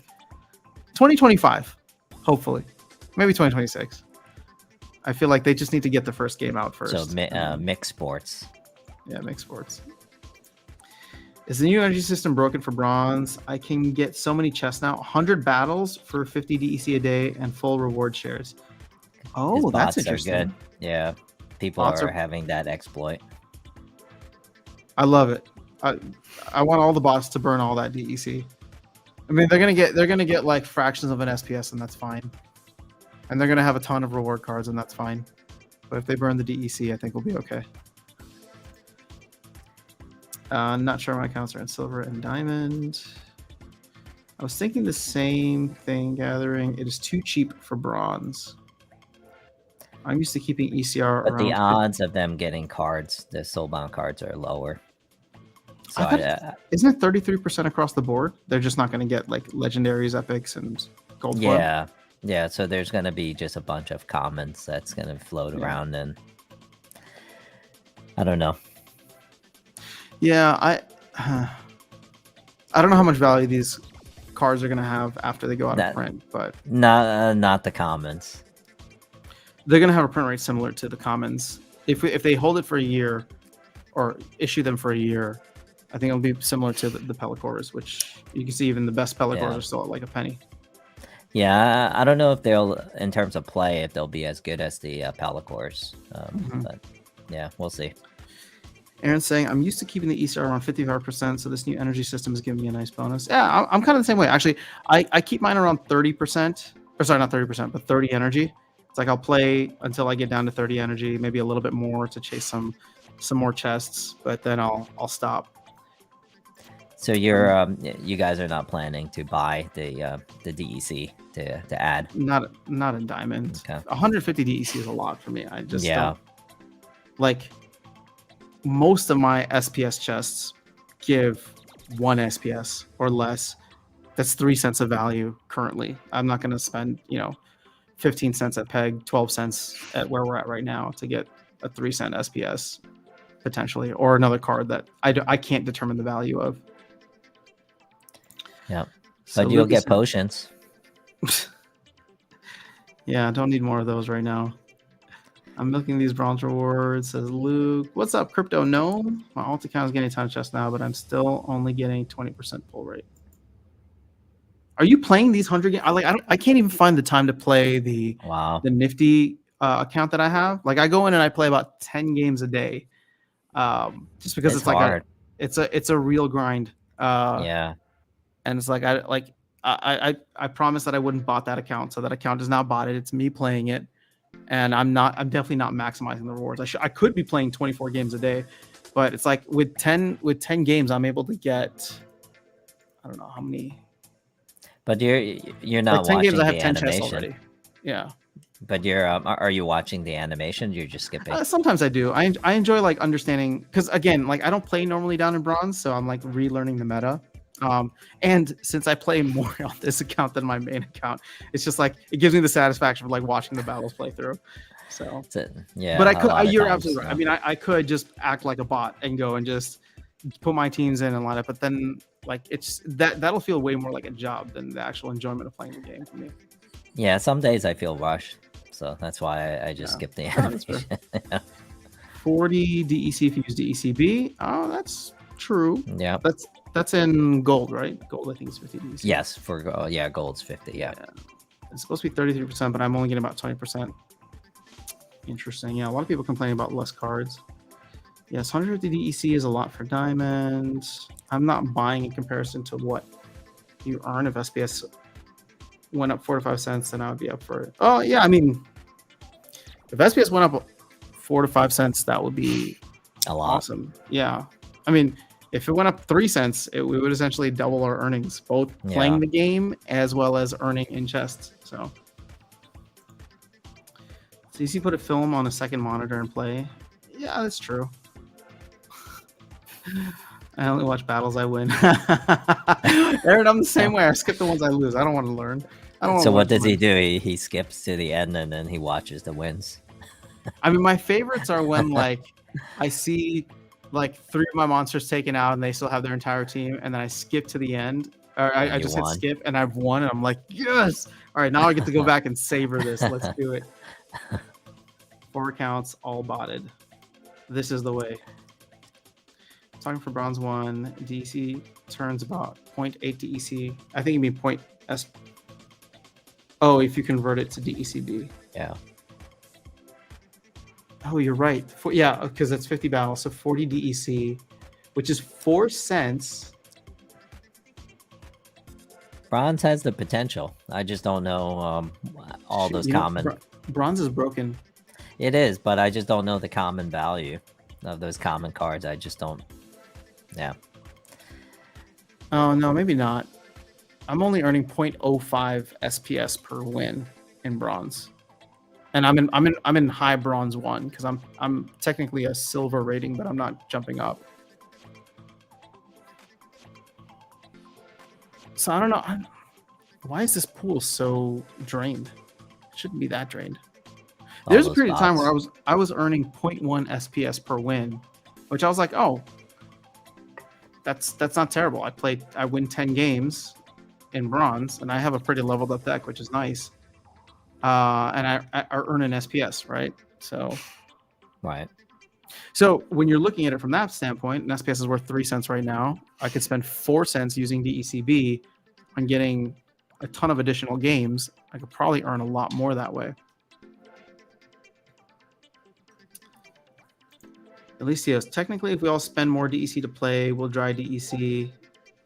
Then that will then start famous. The famous flywheel, making SPS go 10x. Dude, if SPS does a 10x this year, I'll be a happy camper. Wow. If we can hit 30 cents, I'll be happy. I'm not saying we will. This is not a prediction. Because you have almost 200K. Yeah, I mean, just like who wouldn't be happy if? I mean, I also did a little like DCAing into it as well. Yeah. When it was below 3 cents. So it's like, who doesn't want to make a 10x? Yeah, I'm still buying when it goes below 3 cents. Yeah. Give a few seasons and the bot farms will drop in rating, not playing 3,000 games a season. Once rating inflation drops, rewards will go up. Buying games might be worth it at that point. Interesting. Okay. Very cool. So easy on paper. Now to see this actually happening is another story. Yeah, indeed. Survey party next week. Can we get together with Walking Keys, Gank, Darkest Night, Dwayne, and survey our plots? I thought you guys did that. Well, we claimed, but to actually survey, I'm actually I want to survey ASAP actually. So I'm willing to do my surveying next week, next Tuesday, right after maintenance if it goes live.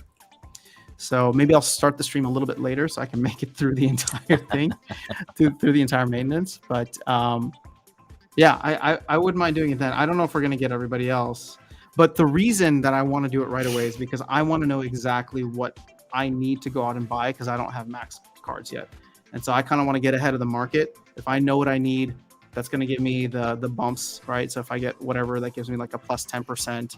On swamp or I forget the terrain types, but you know what I'm talking about. So I'd want to do it sooner rather than later. Maybe next week if people want to. Oh, I could probably do it not on this channel, but Tuesday night with Darkest Night on the Sloan's TV stream. There you go. Yeah. So bronze gets more than just commons. I've gotten some rares. I don't think I've gotten a single epic on this nifty account. I've gotten 2 legendaries. On your bronze account? Yeah. Wow. I've barely gotten any legendaries on my diamond account. It's actually very frustrating. Yeah, I have no epics, no legendaries, and I have no gold foils on my on this nifty account, which again, it's a season and a half, so it's all commons and rares. But yeah, the value of SPS value is good. 3 to 5 SPS one day, you still end up with like 20 plus more DEC. Yeah, I don't think you're wrong. There's definitely an opportunity with bronze right now if you're playing at the high bronze level. Are you guys buying below 3 cents? Yeah. I have been guilty. That's not to say I know where it's going, but I'd like to believe that there's a chance in the next 7 years, it'll give us 2 Bitcoin cycles that SPS can get back to its $1 mark, and yeah, I don't mind shooting my shot to get a 33x. You said you're buying too? Any thoughts? Yeah. Anything you want to share? Yeah. Just that. No, I mean I just use some of the extra DC I have from the rental account, and I just buy from there. Smart.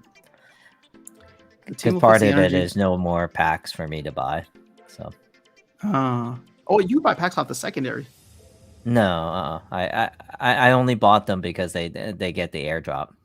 After the airdrop ended, I stopped buying them. So what did you do with all those packs? I opened them at the end of every season when I get the potions. Okay. Yeah, right. I still have I think 423 left, or 4. Are you hoarding for potions in gold? Oh yeah. I don't get enough. Really? Yeah, I never. I feel like when I was playing in gold,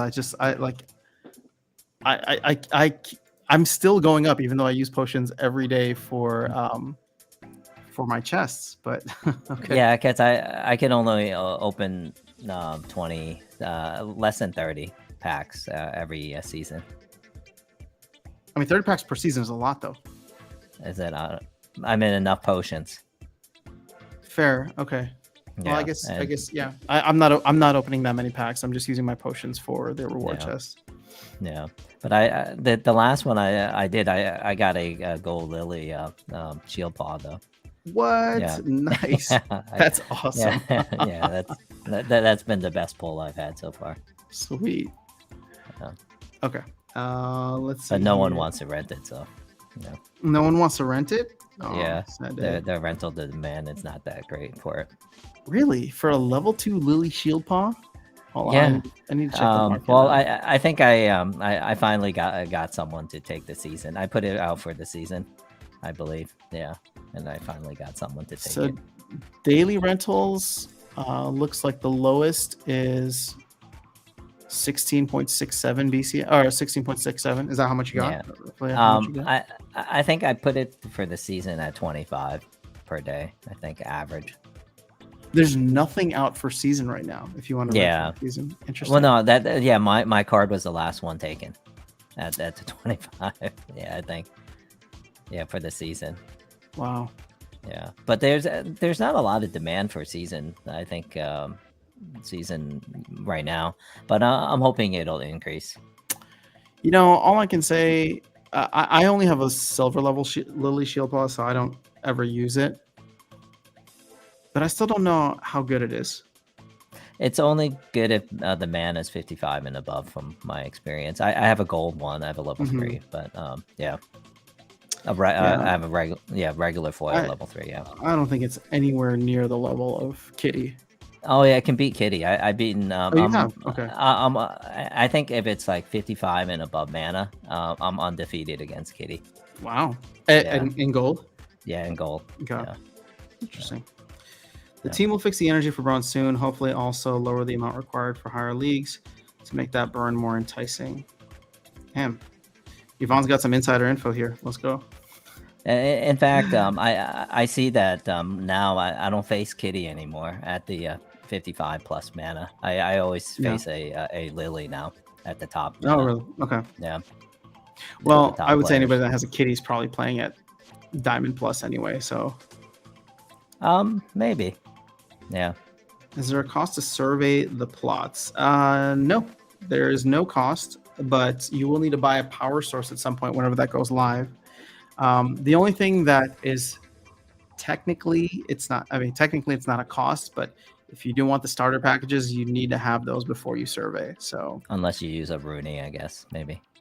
Unless you use a RUNI, but RUNI is just going to get you the power source later. Right. If you want the building in a box and you want the time crystals, I think you need to get that beforehand. So could make for an interesting couple of days here with DECB. Yeah, they have some pretty good deals if you own land. Yeah. Survey rush means people will dump common plots to buy unclaimed and try again equals pump plot price. Yep. I'm already seeing it. People are quietly floating the sale of their common land. Yeah. Their potential common land. I don't think it's going to pump the price that much, Gather the Magic. I would not be surprised. I'm seeing numbers at the $65 for selling a common plot. Yeah, for people agreeing to sell if they flip it. But do you think that's going to pump land plots higher than 150? Oh no, unclaimed or whatever. No, I think you would be foolish at 75% common to pay 150. Yeah, I don't know. Gather the Magic. I don't necessarily see it. I mean, there's that. From a theoretical odds perspective. Yeah, we're a group of degens, so you might just have people that want to play the lottery, so that's fine. But I I don't see it. Like I don't see it. There's definitely gonna be people that do it. I just don't see it being in mass that pushes the price significantly higher than 150, which is kind of where we've seen it between like 130 and 150. And to Virus's point, I don't think the team uses RNG in a fair play mechanism. That's I think if they actually perform an audit of that, I doubt it. Yeah. Well, I think what he's talking about is like when you claimed your RUNI, if you claim them all together. Yes, that's what I'm talking about too. Oh yeah, okay. Yeah, they don't. And part of it is they're short staff. I mean, I work with a lot of teams that do RNG, and we struggle. Well, we have applied mathematicians with PhDs. They struggle with RNG. So, Yeah. I probably will survey them separately then. I'll do one and then I'll wait a little bit to do that because it won't matter, right? When I survey, like they're going to be in the same spot regardless. So I'd rather take the chance that I don't get 3 common deserts right next to one another. Right. Luke was saying I was talking about DEC after profit. Gotcha. Okay. I want at least 100K bags, so working on that slowly. Yeah, you play the long game, man. You'll get there. Yep. I mean, just keep playing the game, actually. Yeah, literally you get 20% APR. So yeah, 20. Well, that includes vouchers, but yes, you could sell your GLX. Yeah, and if you're willing to sell your vouchers every day and buy SPS, Yeah, you I get was the doing that 20. for a while Yeah, too. yeah, Yeah. yeah. Yvonne's saying But the SPS value goes up when it becomes more valuable to burn DEC for energy, which then makes it valuable to burn SPS. SPS value goes up. No, I like the life cycle, not the life spiral, not the death spiral. Aaron's saying, if you were to flip some of your assets into SPS, what would be the move right now? Aaron, it sounds like you're asking for financial advice. So let's see. I take my Hypothetically, DEC. Yeah, I don't know. What would you do? I take my DEC? DEC from rental. Yeah, No, just DEC, because DEC is it's a currency. It's not an asset. What assets would you yeah sell? for SPS. Mm-hmm.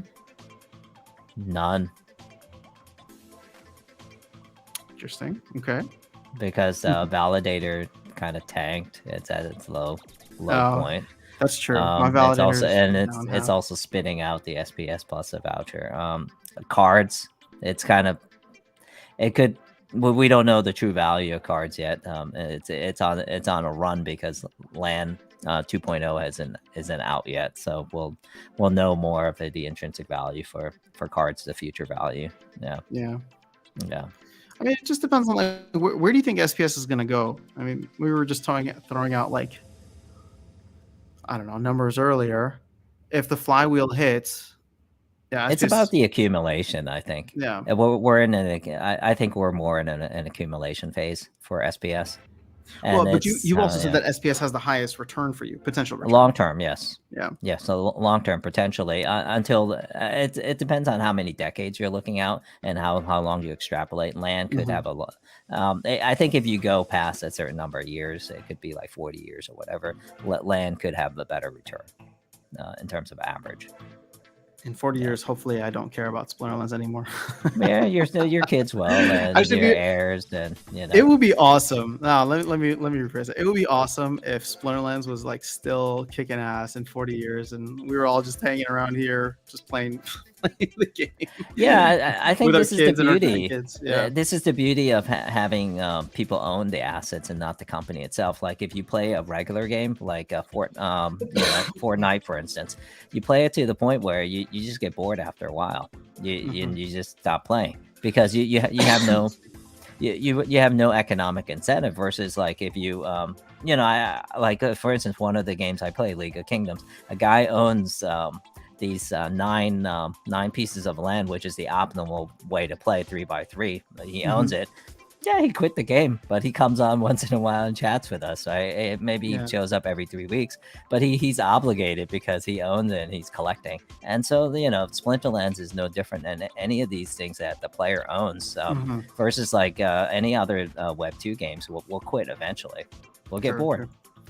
This is where people talk about the community and the social of crypto, right? What it translates to. It doesn't really it's not like I don't take it literally where the community like holds someone together. It's really the asset that they own. It's really yeah. But I mean, this has turned into like way more like, I mean, if I didn't have the channel, I probably would have not bothered with like keeping up with it in the same way that I do now. I probably would have like figured out how to bot my account and checked in every once in a while. You'll be like the guy that owns a 3x3 land. Yeah. So Aaron, that doesn't really answer your question. If you were to flip some of your assets in SPS, what would they? I mean, I answer. I said no, I wouldn't. I would only use DEC from rental because DEC is 800 plus Splintoshi right now. It's hard because probably a lot of cards, but everybody needs cards for land right now. Yeah. But this is the magic question, right? Of, again, I'm not making a price prediction, but we were just throwing out examples earlier. SPS does a 3x, right? Gets to 10 cents. SPS does a 10x this year, goes to like 30 cents. Are any of these cards going to do those kinds of jumps? I don't know. I mean, they could. They could, but on a average for an asset class, no. Yeah, for an average, yeah. So like, it's just like extra cards would probably be what I would flip. But again, NFA, I'm not doing it. You also need DEC, right? So you need the cards to generate DEC from the rental market too. Well, technically you don't, because you could burn that SPS for DEC. You're earning a yield. You're Yeah, earning a you yield, can. and then you can trade the vouchers for DEC. Yeah. And you don't have to. You know what's nice about this? Like, how much are you earning yield from a? Excuse me. How much are you earning in terms of rent yield, right, from these cards? Oh, very, very little right now. Very little. Versus like Yeah. if you just bought SPS, you're earning 50% ish, 40 to 50% APR, including what you get from GLX, of which you Yeah. could burn the SPS or sell it, sell the vouchers, sell whatever you need for DEC, and you never have to worry about vacancy issues, like nobody renting your card Correct. out for a day. Yeah, So so I think to your point earlier, if I were to start from scratch, I would be doing that. I would burn the vouchers and the SPS and to get more some of these mechanisms, right? But yeah, now that I have already accumulated a certain amount, I'm more looking to kind of diversify and just get consistent income from a variety of sources.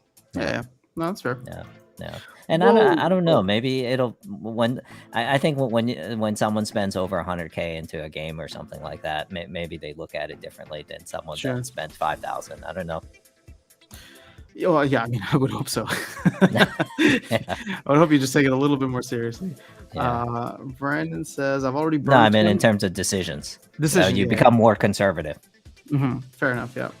But So I don't Brandon's know. saying, "I've already burned 25K DECB, adding more energy to my champ accounts. C1 in both, and so many Wow. chests." Well, look at that. So, you know, I guess we were wrong. It's not too expensive in champ if you know what you're doing. Yeah. Apparently, Brandon has to have a pretty good win rate. I wonder. His Yeah. win rate has to be better than 50%. That's awesome, man. Yeah. 25K DECB. I wonder what kind of value you're getting back from that. I mean, it's almost impossible to calculate. I would say the most conservative way you could do it is just what was the lowest value thing you got in your extra chests, and then base it off that. Alicius is saying my max level gold Lily is hard to rent. Yeah, Ron's it took me a telling her- while. I had it on season rental. Maybe that's a problem. I don't know. Yeah. I don't think season rentals are as popular as I thought they would be. No, Because the They're arbitrage definitely is not. still like the arbitrage is still there to like just do dailies. hmm And you know, it'll generally be cheaper, whereas people are trying to charge a little bit of a premium for season. Yeah, It's also foolish to walk into a casino and expect to walk out with more money. People will be people. Yep. Oscar, what would you depending on how consider good you are fair? Yeah, I guess if you just and the type of game you play. yeah, if you're just doing slot machines, then yeah, you probably Yeah. wouldn't expect anything. But if you're Yeah. decently good at like poker, maybe Yeah. or blackjack, what would you consider fair SPS staking requirements when getting rid of CP?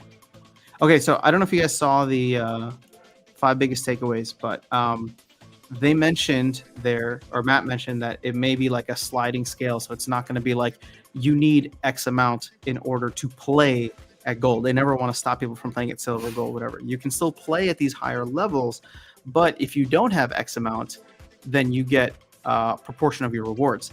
Now, I was actually all for lower SPS staking requirements when there was like these hard cutoffs. But if there's not hard cutoffs, I would actually want them to be a little bit higher, mainly because the new ECR or energy change means that you're getting your full energy no matter what.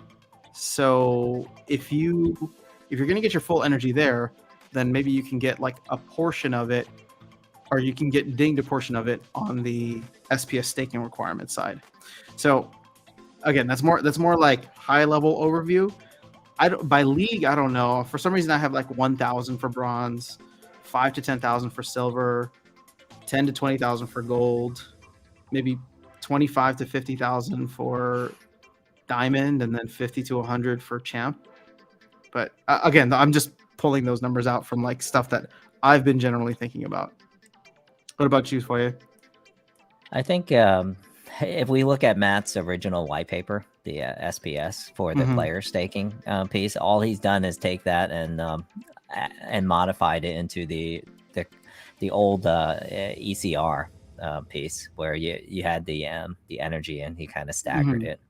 So I mean, it was just an easy fix for him to apply it that way, because he already has a linear model with the new energy system piece. But I think the question is, you're gonna have like a void in terms of number of players. Like our generation of players, it's I think it's kind of normal to see people with like 100,000 SPS, but I think every year you add to it, or 18 months you add to it, the fewer percentage of players that will accumulate 100,000 SPS that generation. It's kind of like it's kind of like how Gala halves they do their halving cycle, or how Bitcoin or any of these kind of halving cycle every certain frequency number of months. You'll see that and I measured this by 100,000 SPS a marker. So the number of players that have 100,000 SPS will decline every I think 18 months cycle. Well, what do they say about Bitcoin? Everybody buys Bitcoin at the price they deserve, so you can put that for SPS too. Yes, every token that has any long-term value to it. And I think card games have it's not going to be the most popular type of game, but card game really holds its value long-term if it's properly done, I think. Yeah, and it's maintained well. New things are added, kept fresh. Aaron's saying he's superstitious and opens packs only when people aren't. Yvonne's saying it's hard to tell what they will decide for that. I don't think you want it to be very limiting because you limit new players. Aaron's saying, yeah, I'm out in 4 to 5 years, or at least taking enough to cover my initial costs and letting the rest coast. I think a lot of people are probably going to be doing that.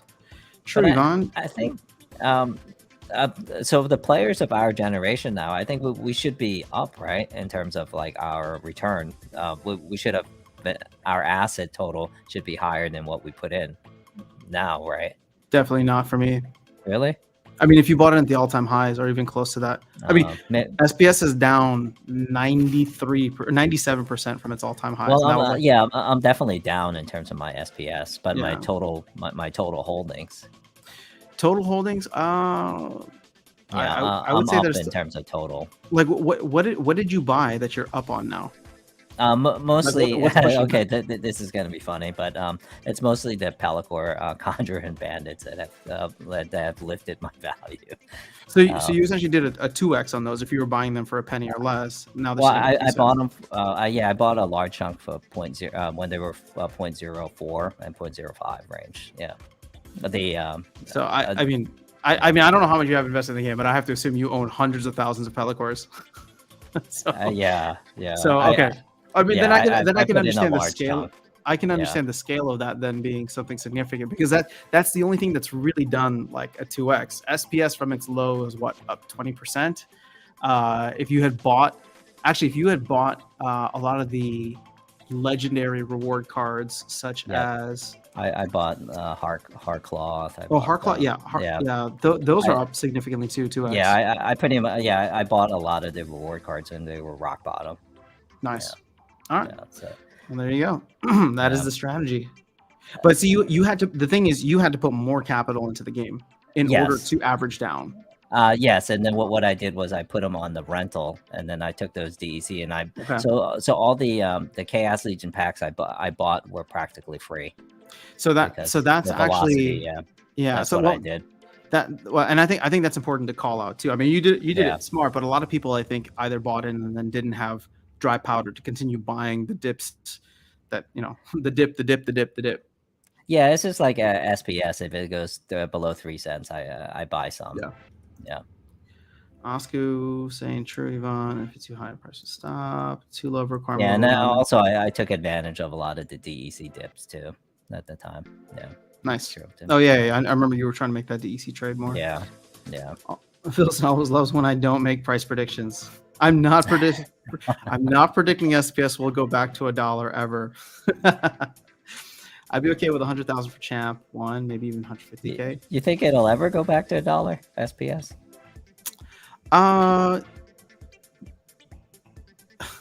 Not financial advice. Yes. I think it has the potential, but really only after really only when like we get to dumb, stupid euphoria levels, which I don't know when the macro would change for that. So is that the next bull run, you think, or the one after that? I worry that the world and the macro economy is not going to be in a better place by the time we get to the next bull run. I think that there's still a lot of stuff that needs to be worked out, inflation, all that. So when you look at the time for the next bull run, the halving is going to happen in about a year, and then the main effect of that is going to be felt 6 to 18 months afterwards. So we're looking at like 2025. I mean, I would love for the world to be in a much better place in the next 2 years. I'm just not betting everything on it. The other the flip side of this too is, if this banking crisis gets worse and money's just being printed everywhere, then all hard assets go up, Bitcoin being the biggest one, but obviously that filters into a lot of crypto. And so then at that point, well, how much do people value SPS? And it's 3 billion cap. So do you don't think it can organically get there on its own? Well, you've said this before, and I agree with you. We'd have to burn a ton of SPS. Yeah, it'll probably have to drop from 3 billion to 1.5 billion. So I've heard you give those numbers before. I mean, from a fully diluted market cap standpoint, like there's no way that this project should be valued at $3 billion, right? Like now or in the near future. But is there a point where, I think I was looking at Gala's and Axie Infinity's like bull run market caps. I mean, those were in the billions, right? Low billions. So if we were to burn 1 billion SPS or 1.5 billion SPS, then I could see it happen. But here's the thing: if we were to burn that much SPS, I would also assume that the flywheel would have to be in such major effect that we don't just go to $1; we actually shoot probably past it, at least from a euphoria standpoint, right? Like there'd just be a hype cycle, which would crash so dramatically, and then we'd have the same thing all over again. But So yes, I do believe that we can get there eventually. I think there's path. Let me put it this way. So it's not a price prediction as Wilson likes. I think that there are a lot of paths that help us to get there. But that requires, it requires many things to go either very right or very wrong in terms of what the team is doing and what's happening in the world, respectively. Yeah, this is why when you're trying to accumulate SPS, I'm against the exchange listing. Well, is that passing still? I think that's. I think Dave McCoy is gonna. It's passing. It's at 90%. Yeah, it's yeah. See, what I don't understand about that is, you're worried about it because you think a lot of whales are gonna sell off, right? No, it's natural. Yeah, but the thing is, do you not think that having an on-ramp is going to be important too? I don't know. I'm not necessarily sold on that thesis. I listen to a lot of parties on both sides on it. Yeah. I actually don't want Coinbase anymore. SEC is going heavy after Coinbase, and I really don't want any kind of negative attention. So I'm really in the camp now for Binance or bust. Actually, no, KuCoin would be cool. But I don't even know where KuCoin's based. I think the U.S. government's just waiting for CZ to do something that will trigger give them an excuse to track them down. I'm waiting to see what the U.S. government does once the Ethereum. I forgot what update it's called. What's the next Ethereum the Shanghai? You're talking about yeah. Once it officially becomes a proof of stake, I want to see what the U.S. government does. Because I think they're going to go heavy after it. They're going to go heavy after it and make an example for all proof of stake. I think Ethereum is unique when it comes to the U.S. government. I think Ethereum is a unique case for them. Yeah, it is. I mean, some people have said it's sufficiently decentralized, but I don't think it's more about that. I think it's more about the founder. I think it's more about Vitalik. Mm-hmm. I think his I think this is just my personal view and just what I've extrapolated. I think he's a person that can work with the government like the United States and understand that they have to be the reserve currency and that their reserve currency has to take precedence over a decentralized layer one like Ethereum. So I think Vitalik is smart enough to recognize certain complexity, and he's also young enough, and he's someone that's striving to live to 150 years old too.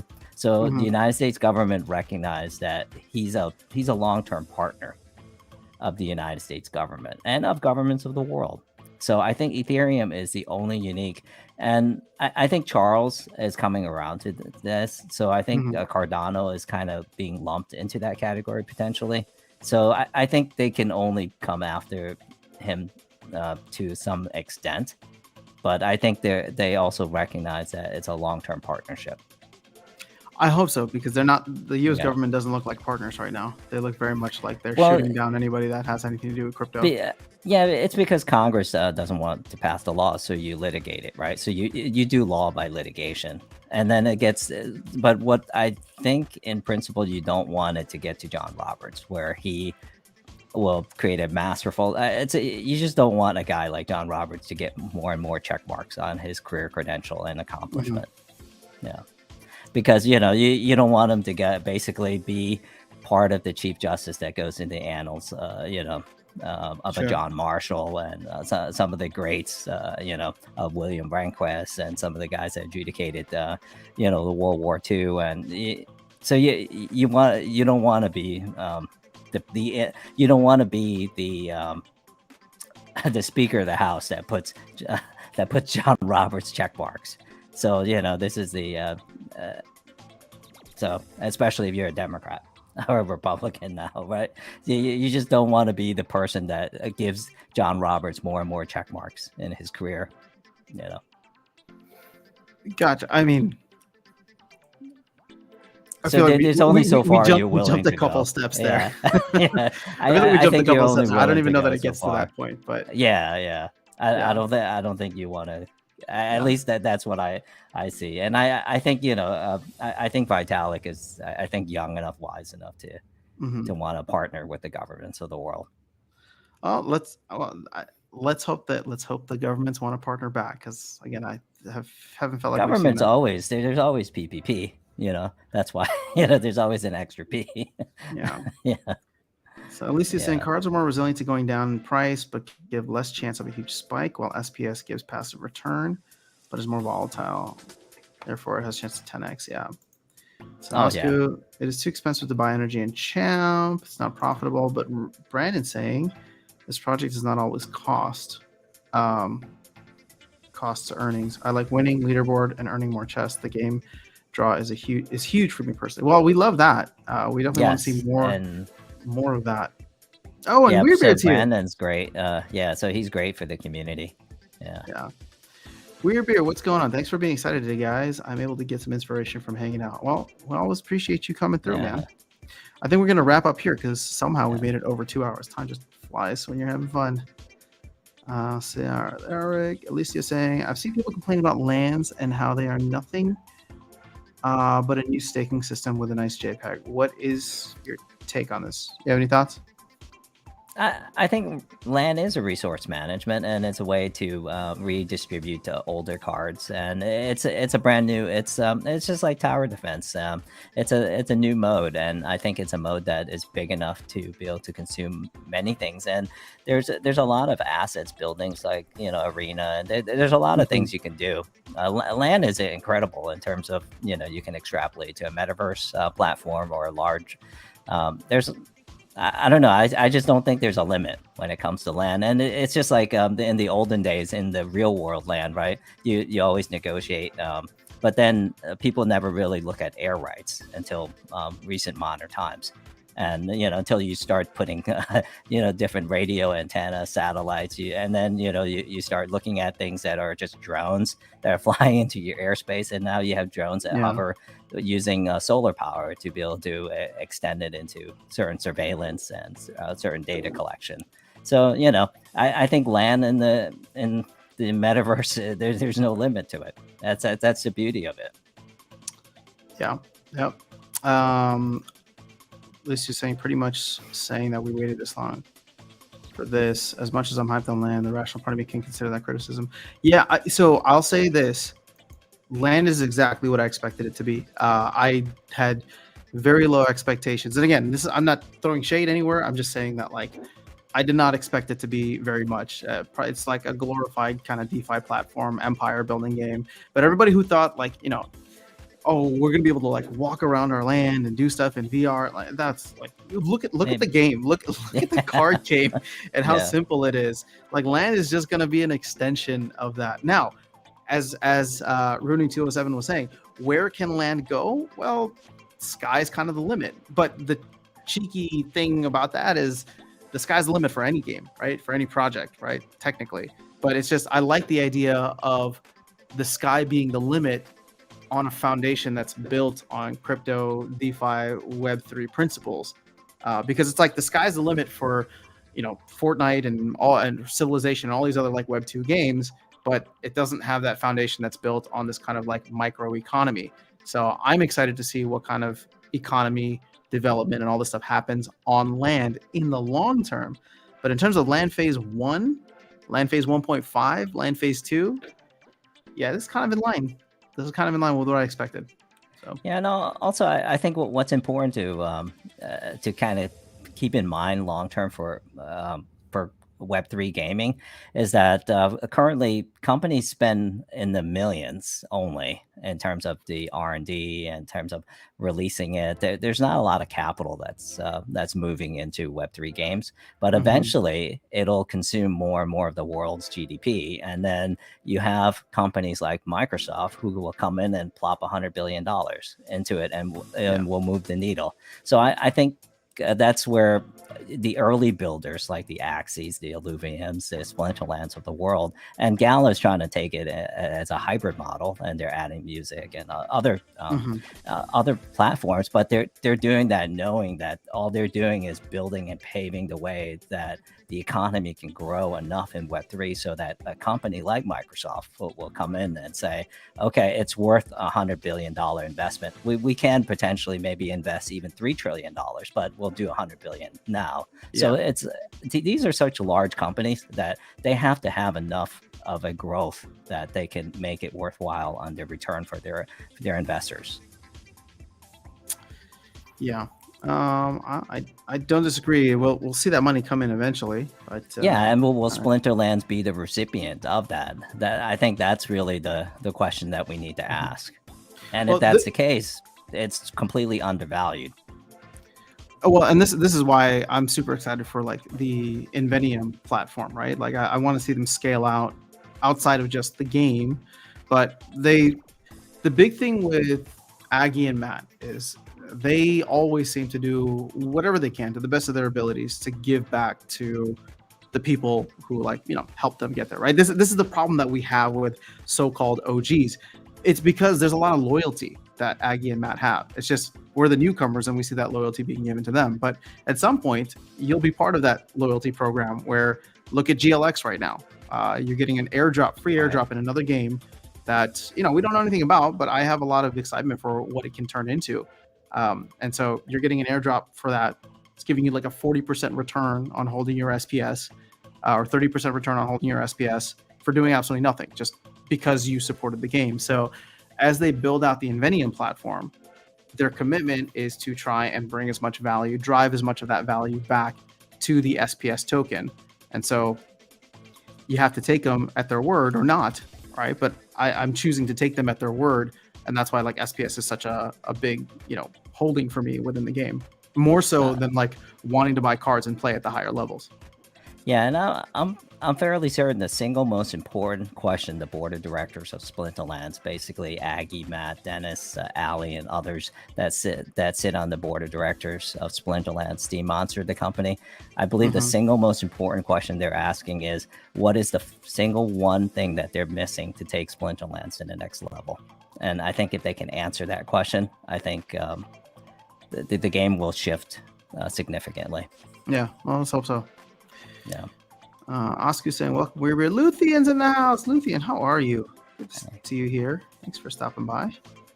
Aaron Kenny saying, if I'm calculating for taxes and I think I did some spending wrong, but I'm showing the positive, yeah, mostly because of reward cards. There you go. So Aaron's in the positive. For reward cards, if you bought reward cards at its low end and you dump a significant amount, I think you can recover your initial loss.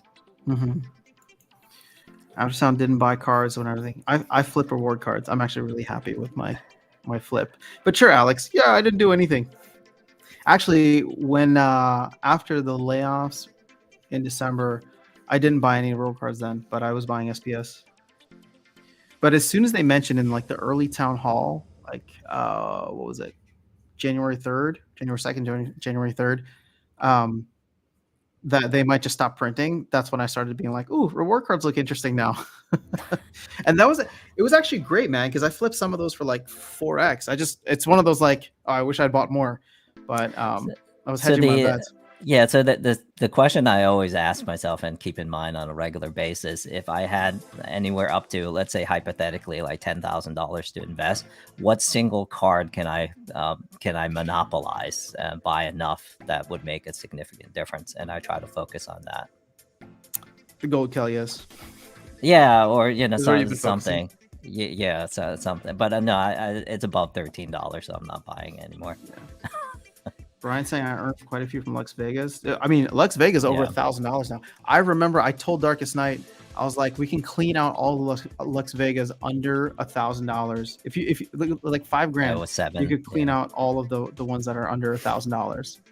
Now I look back and I'm like, I wish I'd done that. Yeah, would have been Lux. Lux was one of the options. Yeah. Alex saying, how dare you go against Coinbase? I'm actually not. Hashtag I stand with Coinbase.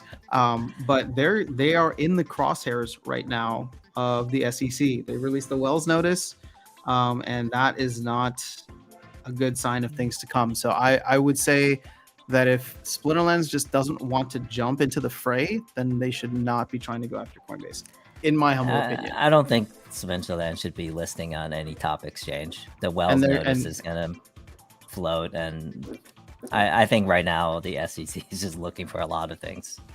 Yeah, well, I mean, the SEC is looking for.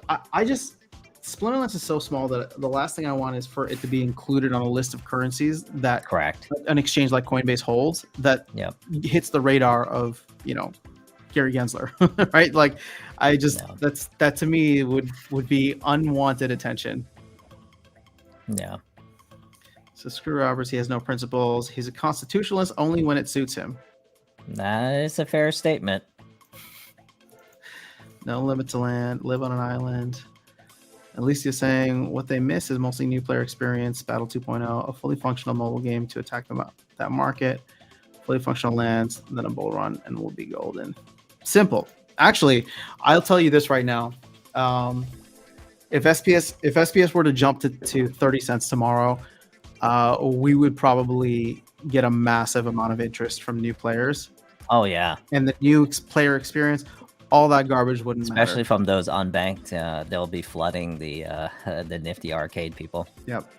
So, Matt said this. Team has said this many times. Their whole goal is to increase asset values, and it's just like, we figured it out with the terrible UI and the game going down every like 5 minutes 18 months ago.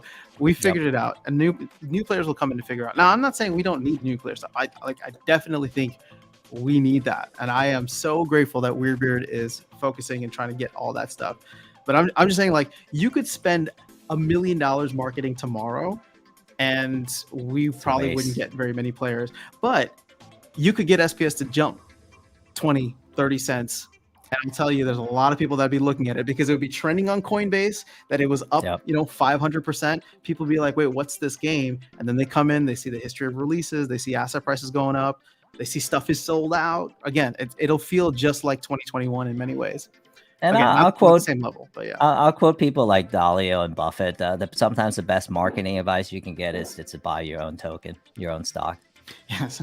So take $1 million and buy SPS with it. Yeah. Actually, I don't even know how much that would move the market, but it would move. It would because move, it's so small. Yeah, because it's 30 million. Yeah.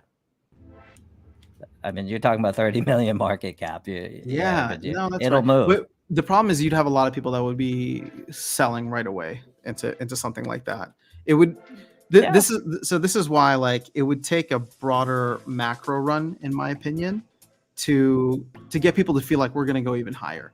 Because you have a lot of people that are just dissatisfied with the game, unhappy, whatever, and they're just looking to exit. And so some of them are going to flip, right? Some of them are disingenuous with their criticism, because the moment all of a sudden SPS does a 3x, they get greedy. right? And they're just like, wait, no, it can go to 10 cents or 20 cents. They're going to get Human greedy and be nature. like, I'm not going to sell, even though they Yeah. said they would sell, right? So it's human nature, but you are still going to get many folks. I mean, there were some people here, even here on the stream, that said, oh, SPS pumped to 3 cents. I'm selling now, right? Like, so, Yeah. so you're going to get that all the way up. Let's see. Luthien saying I should have bought more Lux Vega. B2 Luthien. Everybody should have bought more Lux Vega. Yeah. But the goal is not to pump and dump the game. It's to get keep the people we get in. Yeah. I would say new player experience and just better like new game modes and all this stuff. That's what keeps people. It doesn't get people, but it keeps people. At the end of the day, I think the best marketing is going to be either asset prices going up, bull run, or Elon Musk tweets something silly about Splinterlands, right? Then you get like 60 million people being like, what the hell is Splinterlands? Yeah. So there you go. All right. In my opinion, of course, I have 3 Lux now, but only need 2. Can't decide if I should sell one or rent it out. Well, you're definitely up right now.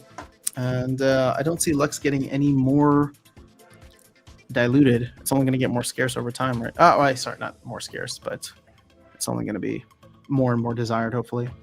RUNI207, man, thanks for joining me today. This was a lot of fun. You have any final thoughts, any parting things as we get into the weekend and potentially around the corner from LAN next week? No, I'm excited to see where LAN goes.